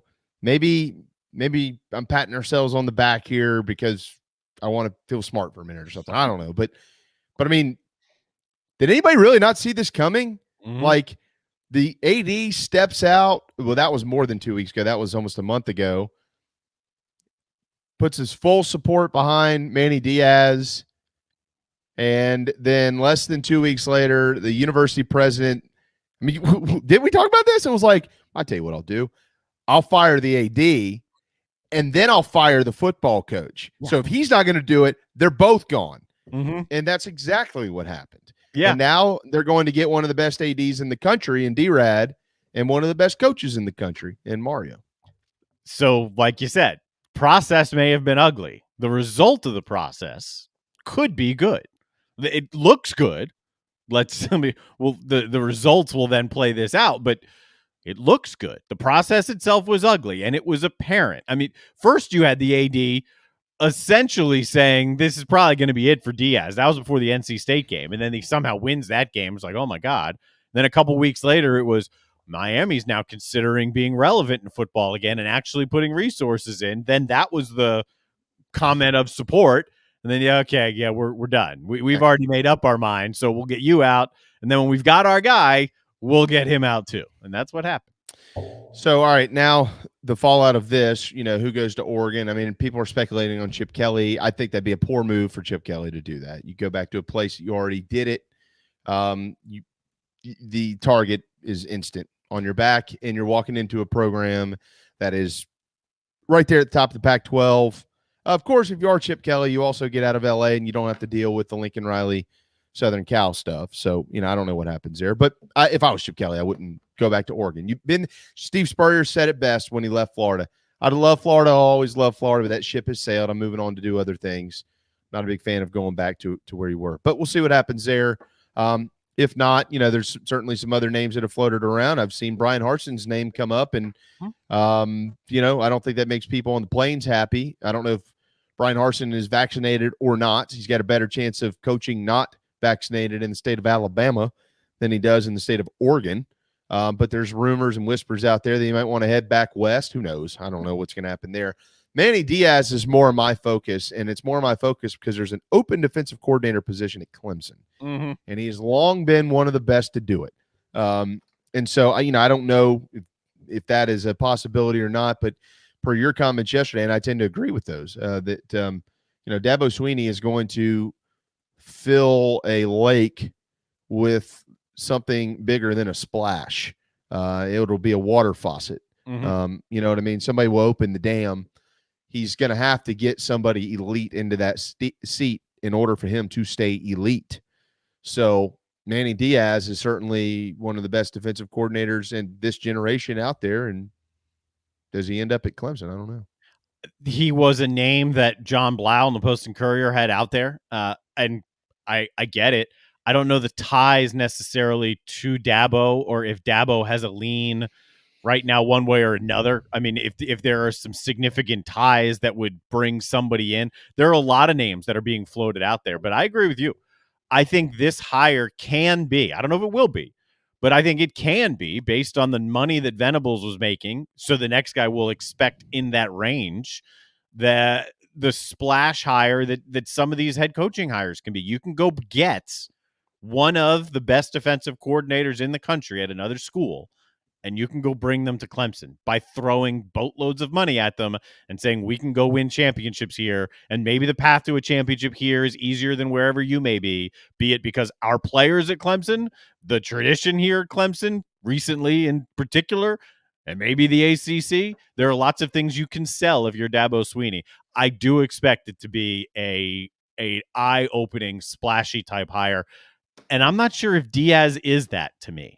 There's a lot of Diaz right now that I feel like the luster's worn off a little just because of how the year played out at Miami. So I'm not sure. Yeah, could be. I mean, I don't know that Brent Venables seemingly didn't have any ties to Dabo, but he was one of the best out there, and Dabo went and got him. So, what would a guy like Manny bring? Number one, I still believe in him as a defensive coordinator, but he understands the state of Florida inside and out, and he can recruit it. And Clemson's going to have to keep recruiting the state of Florida and pretty much everywhere else. He's a national name. Clemson's a national brand. You got to have a guy who can walk in and be a national dude. And Brent Venables was that for a long time, even before he got to Clemson. He was at Oklahoma. So, I don't know. I don't know. I don't know that anybody's going to be off the table, probably except for Will Muschamp. Tiger fans that are hoping for him, you're probably not going to get him. Tiger fans that say you can keep him, boy, are you wrong. If South Carolina had a DC opening today and Will Muschamp said, I'll take it, I'll come back, take him in a hurry. He is super when it comes to coaching defense, still as good as anybody out there. So, but there might be an up and coming name being mentioned. I don't know. On the other side, though, Tony Elliott's still there, and it looks like Virginia's out for Tony Elliott. So is he a favorite? Is he the front runner at Duke? Boy, that's a tough job. I've got it on a decent source that, and I don't think this guy would get the job, but I've got it on a decent source that there are some folks out there trying to figure out a way to get Steve Jr. the job at Duke as well, where his father once coached, Steve Spurrier. That's been all quiet on the home front. So I don't know if I just, dumped a bunch of oil into a ocean somewhere, but that probably won't happen. Tony Elliott is a hot name still. Duke's a weird job, man. And you've got to so this is how I personally see Duke, Darren. Mm-hmm. I see Duke, you have to be an up and coming coordinator, and then you're going to fly on that hill, or you're going to die on that hill. Or I see literally another David Cutcliffe. Somebody who is good enough to get you into bowl season every couple of years, squeak 6 or 7 wins, maybe have an 8 winner here and there. Probably have some 4 and 8s and 5 and 7s. Oh, we got 7 this year. You know what I mean? Just kind of riding the thing out. That keeps people happy in Duke. As long as the basketball team's good, they're okay. This isn't Kentucky. And this isn't even North Carolina. I mean, they want to see their football programs perform a lot better than Duke people do. So that's kind of who I see it as. And if you're Tony Elliott, that's where the risk is, because if you're a 500 type team at Duke, for the most part, you've succeeded.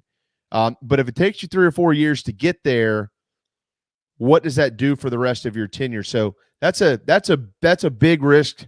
What outweighs the other, the risk or the reward? That's a toughie for Tony Elliott.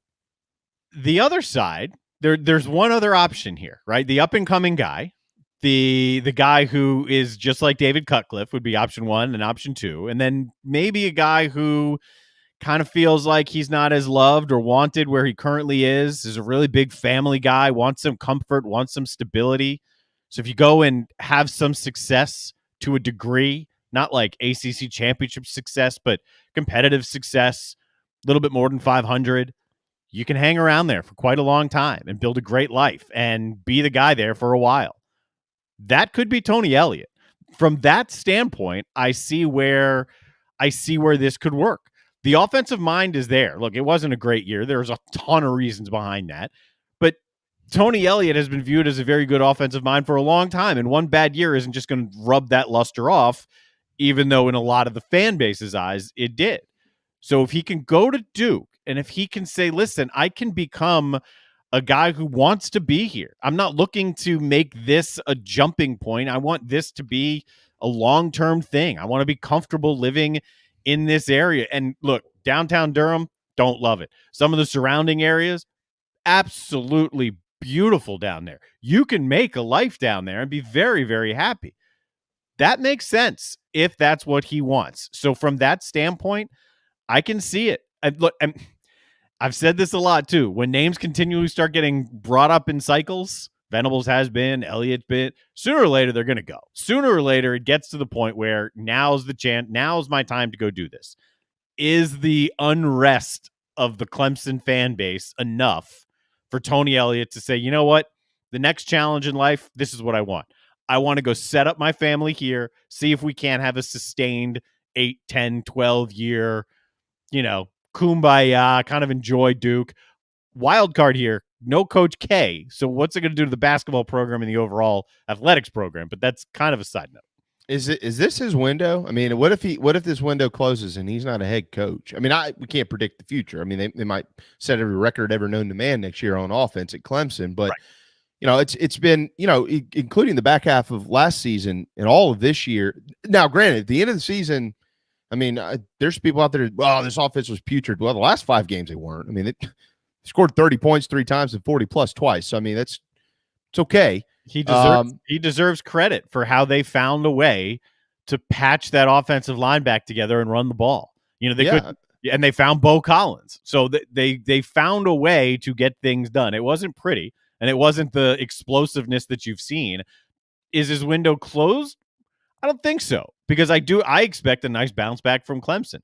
It comes down to kind of what he wants here. It's a good opportunity to go before the crowd gets him, because if the bounce back doesn't happen, then the luster's off. Yeah. Then I don't know if you're getting a head job, not a Power 5 head job.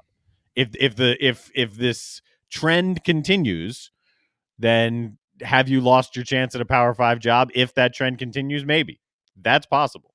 Yeah, I thought Virginia would be a pretty good landing spot for him, but it doesn't look like it's going to happen. What about Gary Patterson and all this? There's a report that surfaced a few days ago that he's in negotiations to join Steve Sarkisian's staff as an analyst at Texas. And what that tells me, if that's true, and there's not one report, multiple reports out there from notable newspapers in the Lone Star State. If that's true, Darren, that tells me there's nothing on the table that appeases him as a head coach.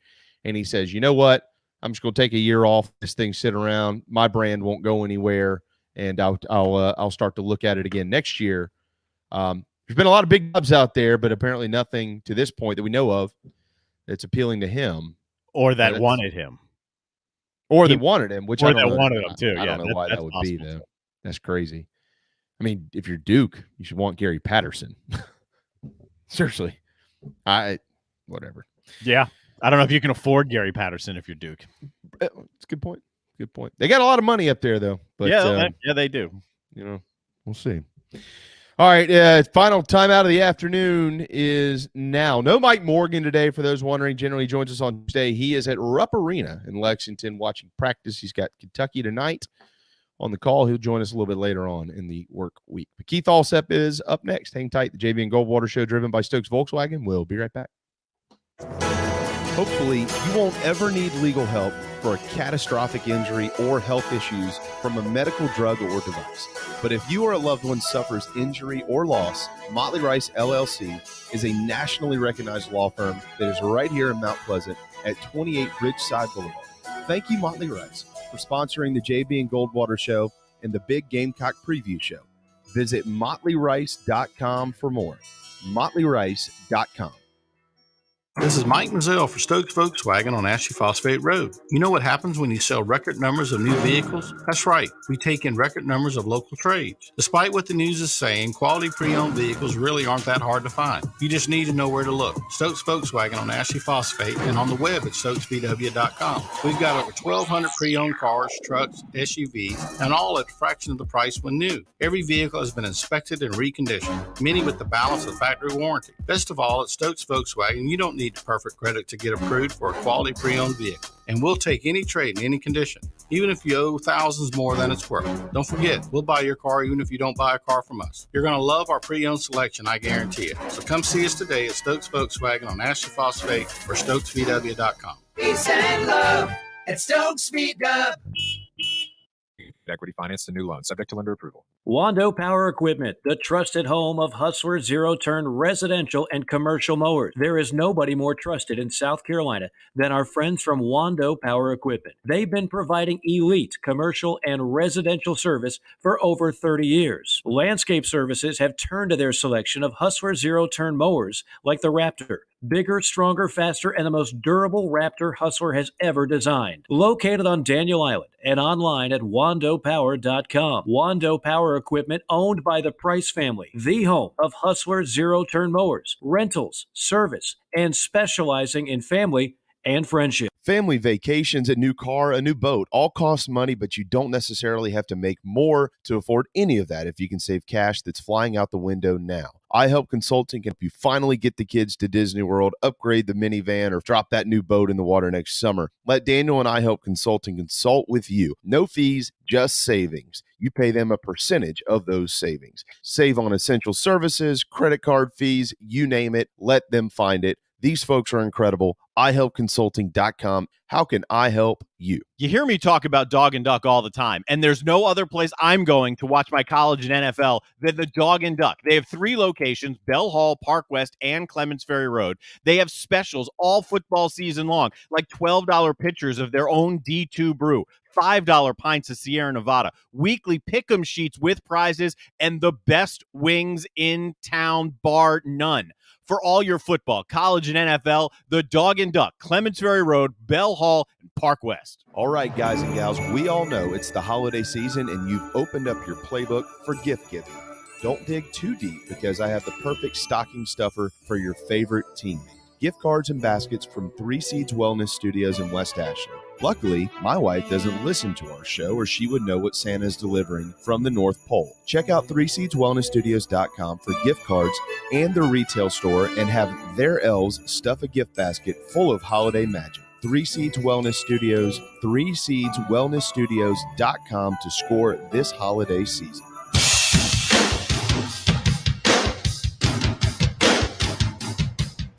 You were listening to the JB and Goldwater Show, live, loud, and online. All right, final segment Tuesday afternoon. Welcome back. Power Hour brought to you by Wando Power Equipment. WandoPowerEquipment.com. JB and Darren. This segment, though, is built by iHelp Consulting. How may I help you, or how can I help you? iHelpConsulting.com, owned by Daniel Owens. So much like Keith, I have found new friends. I never had a lot of friends anyways. I'm just kidding. Always had a lot of friends. As you get older, you guys know how it is. They start to disappear. You kind of wonder what happens to some of them. Pops up here and there. Or I just don't care about them anymore. So they're out. Or we just don't talk. Mm-hmm. Daniel Owens, who owns iHelp Consulting, has become a friend. And I truly mean that. I'm going to have him look into my business next year as to how I can save some money because I need to. And it's the end of the year. A lot of you are closing up your books. You're starting to do your budgets for 2022. If you haven't already, you need to check in with this dude. No fee. He looks at your numbers. If there's a way to save some money, it's a percentage out of what you save. If you don't save anything, you don't have to pay him anything. It is literally the easiest thing in the world. That's why he's doing it, because it's easy and because it's helpful. And so, Daniel, if you're listening, buddy, you're a good friend, and I really appreciate it. And I know a lot of people in this state appreciate him as well. He saves thousands of dollars for different small businesses, companies, a healthcare facility. $50,000. Come on, that's a lot of money, man. iHelp Consulting. Ask yourself this: how can I help you? Keith, you can help me out because I've been doing my math, and we're going to start in a little bit of a different area here. We'll get back into football. But I just wanted to make sure that my eyes aren't bad and my brain isn't fading on me here. Is it true that in the AP men's top 25, there are 7 SEC teams ranked and one out of the Atlantic Coast Conference? Does your math tell you the same thing? I mean, honestly, I haven't paid attention. I've had bigger fish to fry. You can tell I'm coming to you from a different venue today. But I'll take your word for it. And that is, to quote Tom Jones, very unusual. I mean, isn't that and we'll get into the Gamecock stuff here in a second, Keith, but you remember a few years ago when the SEC hired, what was his name, from the Big East? And they basically said, look, I need you to come in. There you go. Yep. And he was working with all these schools on non-conference scheduling and ramping up resumes and basically how you get yourself on the map, because the SEC was struggling. They had faded in hoops, and now they have the most ranked teams of any conference out there by, I think, at least 3. It's been a remarkable turnaround. And the second point I'm making to that before I toss it back to you is I think that's why, although South Carolina did beat Georgetown this weekend, and there's a long ways to go in the season, that it plays a large part in why a lot of Gamecock fans still sit on a throne of frustration because they're in year 10 with a head coach who has done something they've never done before, gone to the Final Four. But you're seeing a lot of these teams in here, LSU, Auburn, Tennessee, Alabama, new coaches, popped right up there with the best in the country. Well, I mean, that's the key. I mean, you look at Tennessee hiring Rick Barnes. You look at White at Florida. You look at the guy they brought in at Alabama, right? You look at Will Wade, who, for whatever reason, still has a job. True. At LSU. I mean, we know why they have good players. That's no secret. You know, Buzz Williams coming in at Texas A&M. That guy's a winner. No doubt about it. Missouri is doing really well. I mean, the level of coaches that have been brought into the league since Frank Martin, they've all passed Frank Martin. That's just a fact. Well, no, I don't disagree with that at all. It's Carolina's clearly struggled, and they're 6-2. Struggle mightily. Well, yeah, this, that, and the other. They're 6-2, Keith. So I did some math earlier with Mike Yuva. He's not from Virginia, for those that are wondering. He's actually from right outside of Boston. And look, you got 5 games left in the non-conference. And per Mike's comments, I agree with him. You got to beat, if not both, but you got to win the Florida State game or the Clemson game. Carolina fans would, if they had to pick and choose one to win, they'd probably pick that Clemson game. But nonetheless, you got to win one of those. And you got to win the rest of those non-cons, Army, South Carolina State, Allen. You can't lose those games. And then if you do, you're 10-3 going into the conference slate where you play 18 and you try to get to 10-8, you get to 20 wins. Seemingly that's a magic number. And if you get to 10, you've probably beat some pretty good SEC teams, Keith. So the optimistic side of this conversation is, although the Coastal Carolina loss lays there, and I maintain my stance to both of you and everybody else out there, we'll see what the Princeton loss means at the end of the year. Okay, I'm going to interrupt you here because I came ready for you. I've waited, what time? 1:30, an hour and 36 minutes for you to bring this up because I wasn't going to jump on it. But I hadn't evaluated the net rankings yet. The loss to Princeton and the loss to Coastal, according to the net rankings, are equal losses. They are both quad 3 losses. Both of them. They're right. Princeton's one. I think they slipped a little bit today. 106. They're 101. Yeah, they're 101 yesterday. They're 103 today, and Coastal's in the 140s today. So, but what the reason I'm maintaining that though is because they're still a team that could win their league, and if they do, they're gonna move up. Well, I mean, Jamie, South Carolina's a team that could win their league, but that doesn't mean they're going to do it. Yeah, but come on, you know what I'm saying here. They've got a much better chance to win that league. It's semantics anyway. Like we're arguing how bad was it? It wasn't like we're just basically going like was this bad or that bad. Like, I don't want to somewhere bad. I don't want to be misunderstood for making it okay that they lost the game. I'm not okay with them losing the game. I think that Asheville tournament, they should have won the tournament. Period. The end. So it was 2 hours up the road. And I personally thought they were better than all those teams. Now, Princeton played Minnesota to a 7-point loss in that same tournament, and Minnesota's the top 40 RPI team or net ranking team. I keep getting screwed up when I say that. But all I'm saying is I'm not writing that off on the book. Coastal loss, there's no excuse. That's crap. Come on. That is ridiculous what happened there. But I'm not there with Princeton yet. We'll have to see what it looks like at the end of the year. Go ahead, Keith. Sorry. So here's what history tells us is South Carolina, they need to win all those games, but history tells us they're not going to win all those games. If you base it off every year except the Final Four season, and there, you had Sindarius Thornwell get suspended, you had PJ Dozier dealing with an injury. They miraculously came back and beat somebody that was god awful that year.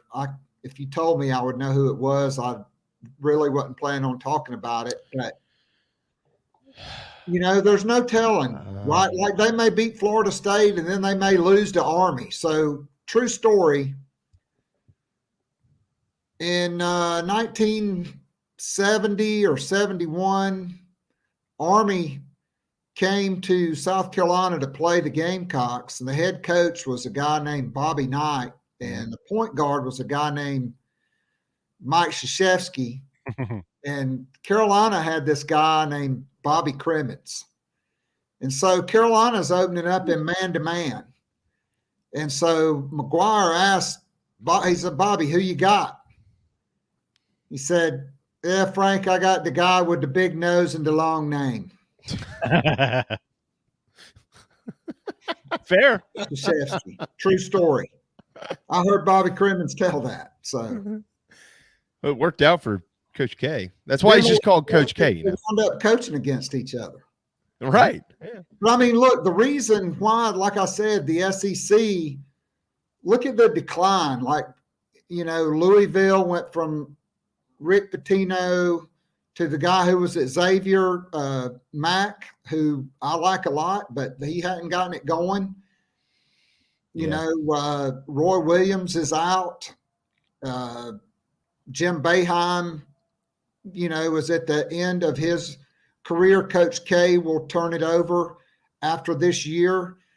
You look at the coaches, and to me, that's the indicator. And the SEC has done a phenomenal job of hiring coaches, and South Carolina has done, I guess, a phenomenal job of being pressured by one state legislator at a meeting that the president, who was a mouth breather, had no answer for.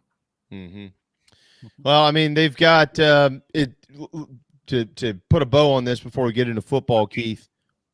10-3 in the non-con, getting you into SEC play. What would that mean to you? A 10-3 record? I mean, I think that's best case scenario to me. I don't think they're going to beat Florida State, but I mean, weird stuff happens.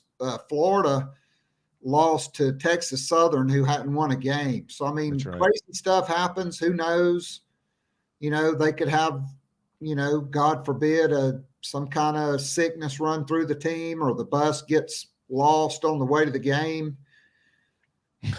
You know, I mean, I just don't know why you schedule Florida State. I don't. They have better players than you.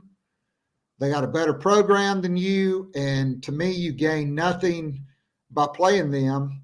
I get why you play Clemson. You know, I mean, maybe it'll turn out great for Frank Martin, because he tends to win some games nobody thinks he can win, but then he always loses games everybody believes he should have won. Florida State has lost 2 games in a row coming into the game. One of those, of course, was against Purdue, who's now number 1 in the country. They are really, really good. And Syracuse, a 3-point loss to the Orange this past weekend as well. Noon tip on Sunday on ESPN2, the No Room for Racism Classic in Rock Hill, something that, you know, Darren, remember when we talked to Frank? I mean, he kind of told some of that story. And I think he told Bill Gunter as well. This is something they're trying to keep going in Rock Hill, and we'll see what happens. There's other games being played up there as well, but obviously this is the headliner on Sunday. All right, Keith, before we get to Gamecock football, I do want to ask you about the Heisman last night, the unveiling of the 4 finalists for the Heisman Trophy. Agree? Disagree? I mean, I don't know how you leave Will Anderson out, and I also don't know how you leave the running back at Michigan State out. To me, that is abysmal, and that is a bunch of guys voting before the end of the season, or just total bias. Because if you're telling me those 2 guys are not 2 of the top 5 players in the country, sorry. Yeah, I don't know. I mean, I would have left the young man at Michigan, Aiden Hutchinson, is a hell of a football player. Beast. But, I mean, this dude's going to play a long time. But I there's no, in my mind, there's no way to justify him being a Heisman finalist and not Will Anderson. I don't see that. You know what I mean? Will Anderson had almost as many sacks by himself as South Carolina did as a team. Anderson's numbers are silly. I mean, all of them. He had double the tackles of the Hutchinson kid. Yeah, he almost had as many solo tackles as Hutchinson had tackles. That's saying, well, even though Alabama's clearly the best team because they just boat raced this generational Georgia defense, they only get 1, even though they may have. I mean, look at the guy that's a wide receiver that transferred from Ohio State because he wasn't going to start there, Williams. I mean, that guy's just as sick as any of those first-round picks from last year. Yeah. Well, Bryce Young's going to win it. Darren landslide said that earlier. Yeah, I'll ask you the question that that Darren kind of presented earlier in the show. Does he, when you say landslide, is it a bigger landslide than Joe Burrow a couple of years ago? I mean, probably not, because a lot of dudes already voted, I think. Yeah. I think that's why you have the people that you have going to New York to the Heisman Athletic Club. That's not fair. Like they shouldn't accept some of those votes until a certain date. You should have this date to this date to get them in, period, the end. But I mean, still guys can decide 4 weeks ago and then just wait and send it in. Yeah. Wait until the voting opens over that last, 2 week stretch. But I mean, I agree with you. I mean, narrow down that window a little bit. Yeah. You got 48 hours to click one button, you know, I mean, don't send the ballot until like Sunday. Yeah. I luckily we know some really good Heisman voters that do things the right way, but I don't know who some of the guys are out there that just plug these things in, halfway through November, but that's just insane. All right, 1:46 on a Tuesday afternoon. Transfer news this week for South Carolina. Jakari Caldwell, that's kind of been expected for multiple reasons. He is transferring from the Gamecock football program. And Jamar Brown announced yesterday he's leaving the program too. I really hope that young man ends up at a good program. I really like Jamar Brown as a football player, although he dropped the ball on the 1 yard line earlier this season. I do like him. I remember I joked with Will Muschamp a couple of years ago after this kid got to school. There's a picture of him with his shirt off. And I said, Will, have you ever seen anything? And this guy looked like he looked like a robot. And he's a pretty good football player. So I hope he ends up somewhere playing. I thought he'd probably play a little bit more this year, Keith, but he didn't. But those are the two names we have now. And I would venture a guess that over the next month, there's going to be more names that pop up leaving Carolina. Yeah, and I mean, honestly, there should be more guys. I'm not calling any names out, but I could probably think of at least a half a dozen right off the top of my head that really have no business being there. I mean, yeah, I hate it for Jamar Brown, but boy, we didn't see him very much after he dropped that ball, did we? No, he didn't play much. And how much of that had to do with that moment? I'm sure initially some did. I think here's what happened there. It opened the door for the next guy, and the next guy didn't let it go of it. And that's just the way it happens sometimes. Mm-hmm. So, on that note, though, Keith, they'll start bowl. When do they start bowl prep? Next week? I think Coach Beamer said on the 13th. That's the number. Yeah, I agree. That's the number that was in my head, but I'm not positive. But right around there, yeah. December 13th. Yeah, I think so. That's right. Monday. Yeah. So they get 9 practices in Columbia. Then go to Charlotte, and they'll probably have 4 or 5 more. So they're going to get, I don't know, 13, 15 practices in over the next couple of weeks. Look, Keith, we all know what problems still exist in the program. We all know there's been no changes on staff as of now. We probably don't expect there to be any before the bowl game. Okay, but so let's leave that conversation on the left side of the table over here, because there's really not much more to talk about. We're all saying the same things. But as it pertains to the players themselves, getting 2 more weeks of practice time, what do you think that means to this program specifically, trying to get itself turned around after winning 6 games? I mean, I think it's really big for every group except the offense, because practice doesn't make perfect. Perfect practice makes perfect. And the guy that runs the show over there has no idea what that looks like or how to accomplish it. And he has no feel. And, most coaches in the industry know he's out eventually. And I just always go back to Star Trek.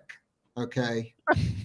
The needs of the many outweigh the needs of the few and the one. And the only one that it benefits for Marcus Satterfield continuing to be employed at South Carolina is Marcus Satterfield. It's not the program. It's not the guys that have been browbeaten all year long. It's not potential skill guys in the portal or that they're trying to sign because they get crushed every day that guy has a job.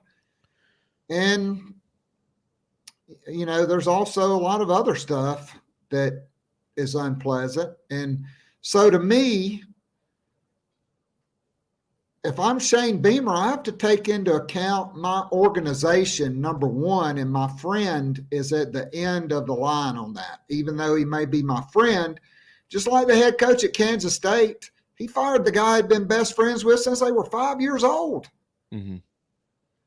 And so for me, if I'm a leader of an organization and I know it's not working and I know, the fan base is sick and tired of being sick and tired of watching the same thing all the time, I would rather go ahead and make a change, get my list ready, start talking to guys, but at the same time, allow some people on my staff to have the opportunity professionally to spread their wings in a bowl game by putting together a game plan, by trying to come up with something that will work, something that does make sense, something that is simple, plays that will set up other plays, formations that doesn't bring all 11 players into the box, and give them an opportunity to show me that, hey, maybe these guys are closer to being ready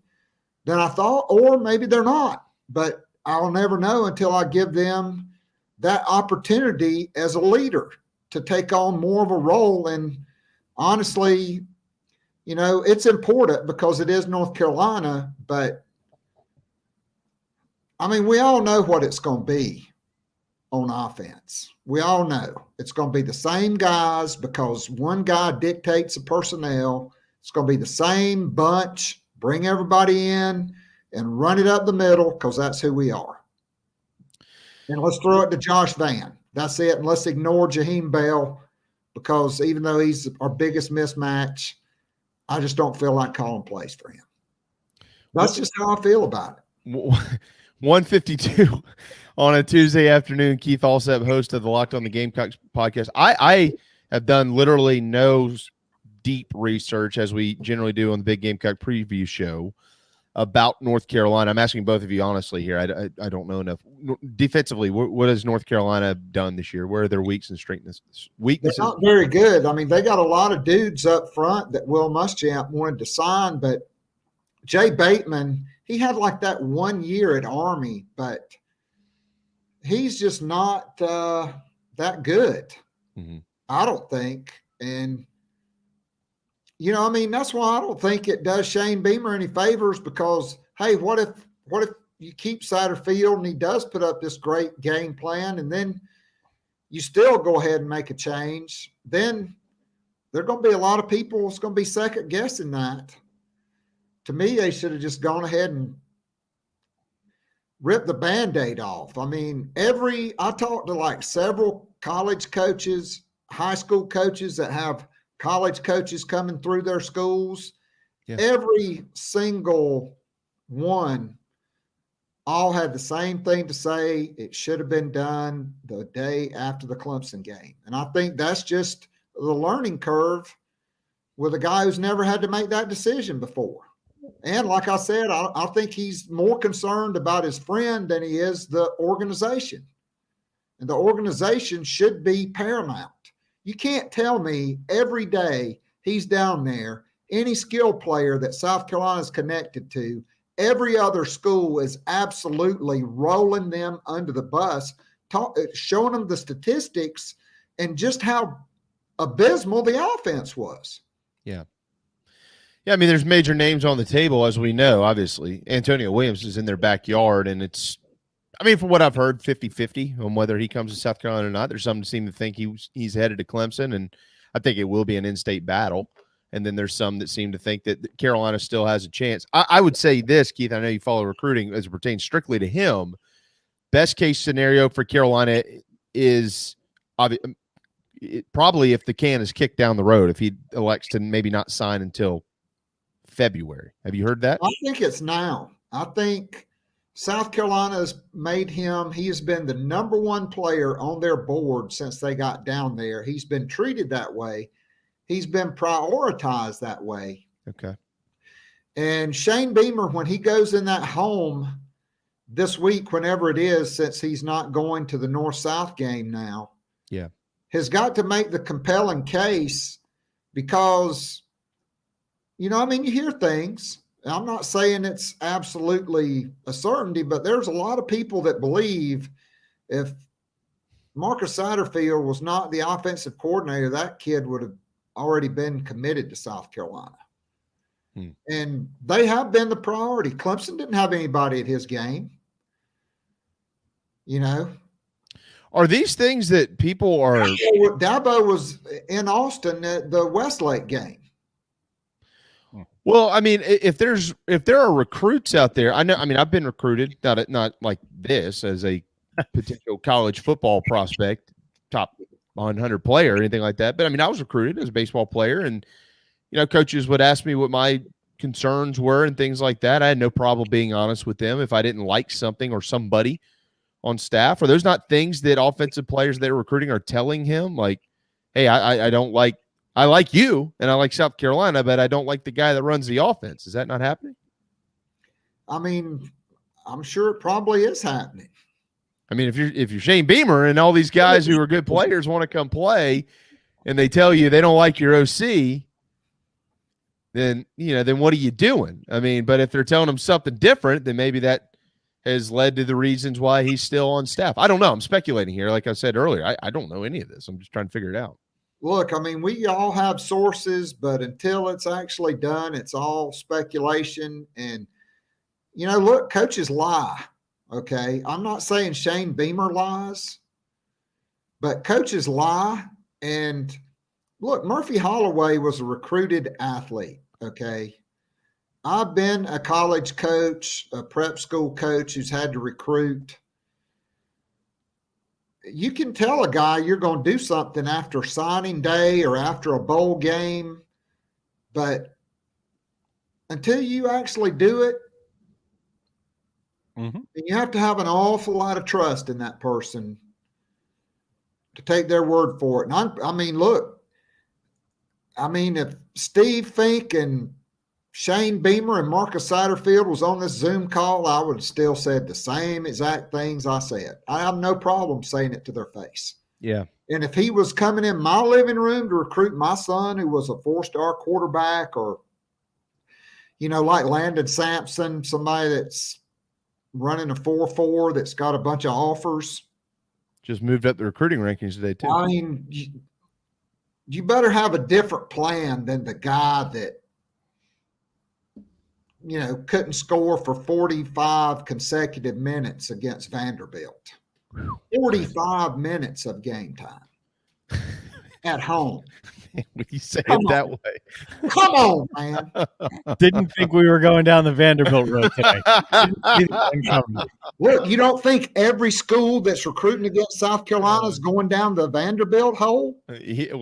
Amongst many. East Carolina handed him his ass for 55 minutes and change in that game? Yeah. There's it's such a double-edged sword because there's so much bad, and somehow they play in the Duke's Mayo Bowl against North Carolina, and hopefully fans can get them through that. We have 1 minute left, Keith, and then I got to let you go because Darren's got to get to a doctor's appointment, but we're not going to speak to you before Sunday. Gamecocks in Maryland on ESPN in Columbia in the Jimmy V Classic, number 1 versus number 8 in women's basketball. Your thoughts on this game? It's a 3:00 tip. Carolina right now, they look unbeatable. Well, they do. I think they need Destiny Henderson for this game. Maryland plays faster than probably anybody in the country. They really get up and down. They spread you out. They shoot threes. And, that was meant to be the Elite Eight matchup in San Antonio in the Hemisphere region last spring. Yep. And Texas beat them because they just really guarded them. And so if you're a South Carolina women's basketball fan, a knowledgeable fan, you know Dawn Staley really emphasizes defense. And so for me, South Carolina's got to really lock in on defense, not overhelp on penetration, because they're just going to penetrate and pitch it to wide open shooters. And South Carolina usually gets twos. Maryland likes to get threes. They love to get out in transition. And I think South Carolina's got to do a really good job, just like they did against UConn, of running Maryland off the three-point line and not allowing them to really get out and get a lot of transition threes like UConn did in that 20-2 run in the first quarter, which means not turning the ball over. Well, the next three, Maryland at Duke, Stanford. Dawn Staley is literally scared of nobody. Patriots, by the way, out 6 to 8 weeks. So that is going to affect UConn. It's Carolina's to claim right now. I did not see that. Page is out 6 to 8 weeks. Yeah. Yeah. A tibia fracture with another word in there. Yeah, some medical word. I mean, she probably shouldn't have been in the game with a minute to go and an 18-point lead at home. Well, Carolina right now has got a window to not only separate as number one, but run away with it. They'll have to prove it again in the tournament. But right now, everybody is looking at South Carolina basketball. By the way, the first game in the SEC at Missouri. A little bit of history there. To the wire. I watched that game. It was on Championship Saturday night. They're really good. Nalissa Smith's a player Dawn Staley really coveted. Did not get her. But Duke, Carol Lawson, they canceled their season last year. She went out and she brought in some good players out of high school, really hit the portal. They knocked off number 9 Iowa with Caitlin Clark, who's the leading scorer in the nation. And Carol Lawson is one of the best coaches in women's basketball, period. I don't care what level. Yeah. When she decided to go to Duke, that was a big lick. And I expect her to potentially become the big rival for Dawn Staley in recruiting because of her storied playing career, and her career in USA basketball is a lot like early Dawn Staley. I mean, I really think very highly of Carol Lawson. It's a brilliant point, Keith. That's a brilliant point. Durham and Columbia are not far away from each other. They'll continue to play as well. Hey, man, have a wonderful week there in the great state of Texas. We'll catch up with you next week and rehash this, recap all of it, and begin to look towards Christmas. Well, you can give us your Christmas list next week. We'll send it to Santa. 4 Christmases, highly underrated Christmas film. I'm with you. I love that movie. I love the Vince Vaughn and Reese Witherspoon. You know, even though we broke up, I still love her. She's wonderful. Thanks, Keith. All right, thanks, guys. There you go. Keith Allsep, host of the Locked On The Gamecocks podcast in Texas. By the way, a parting shot here. Thanks to Mike Uva and Keith Allsep. As you mentioned earlier, the SEC, 15.2 million viewers. The Big Ten at 11.7 championship games. The Big 12, 8. The Pac-12, 4.2. The AAC, 3.4 million. The ACC had 2.6 million people in primetime Saturday night watch it. That is beyond awful. 2.6 million? Holy cow. Woo! Woo! Yikes. Didn't matter. Yikes. That is brutal. Thanks to Keith and Mike and Darren always. Have a terrific Tuesday at the Dog and Duck. We'll see you tomorrow on the JB and Goldwater Show at noon.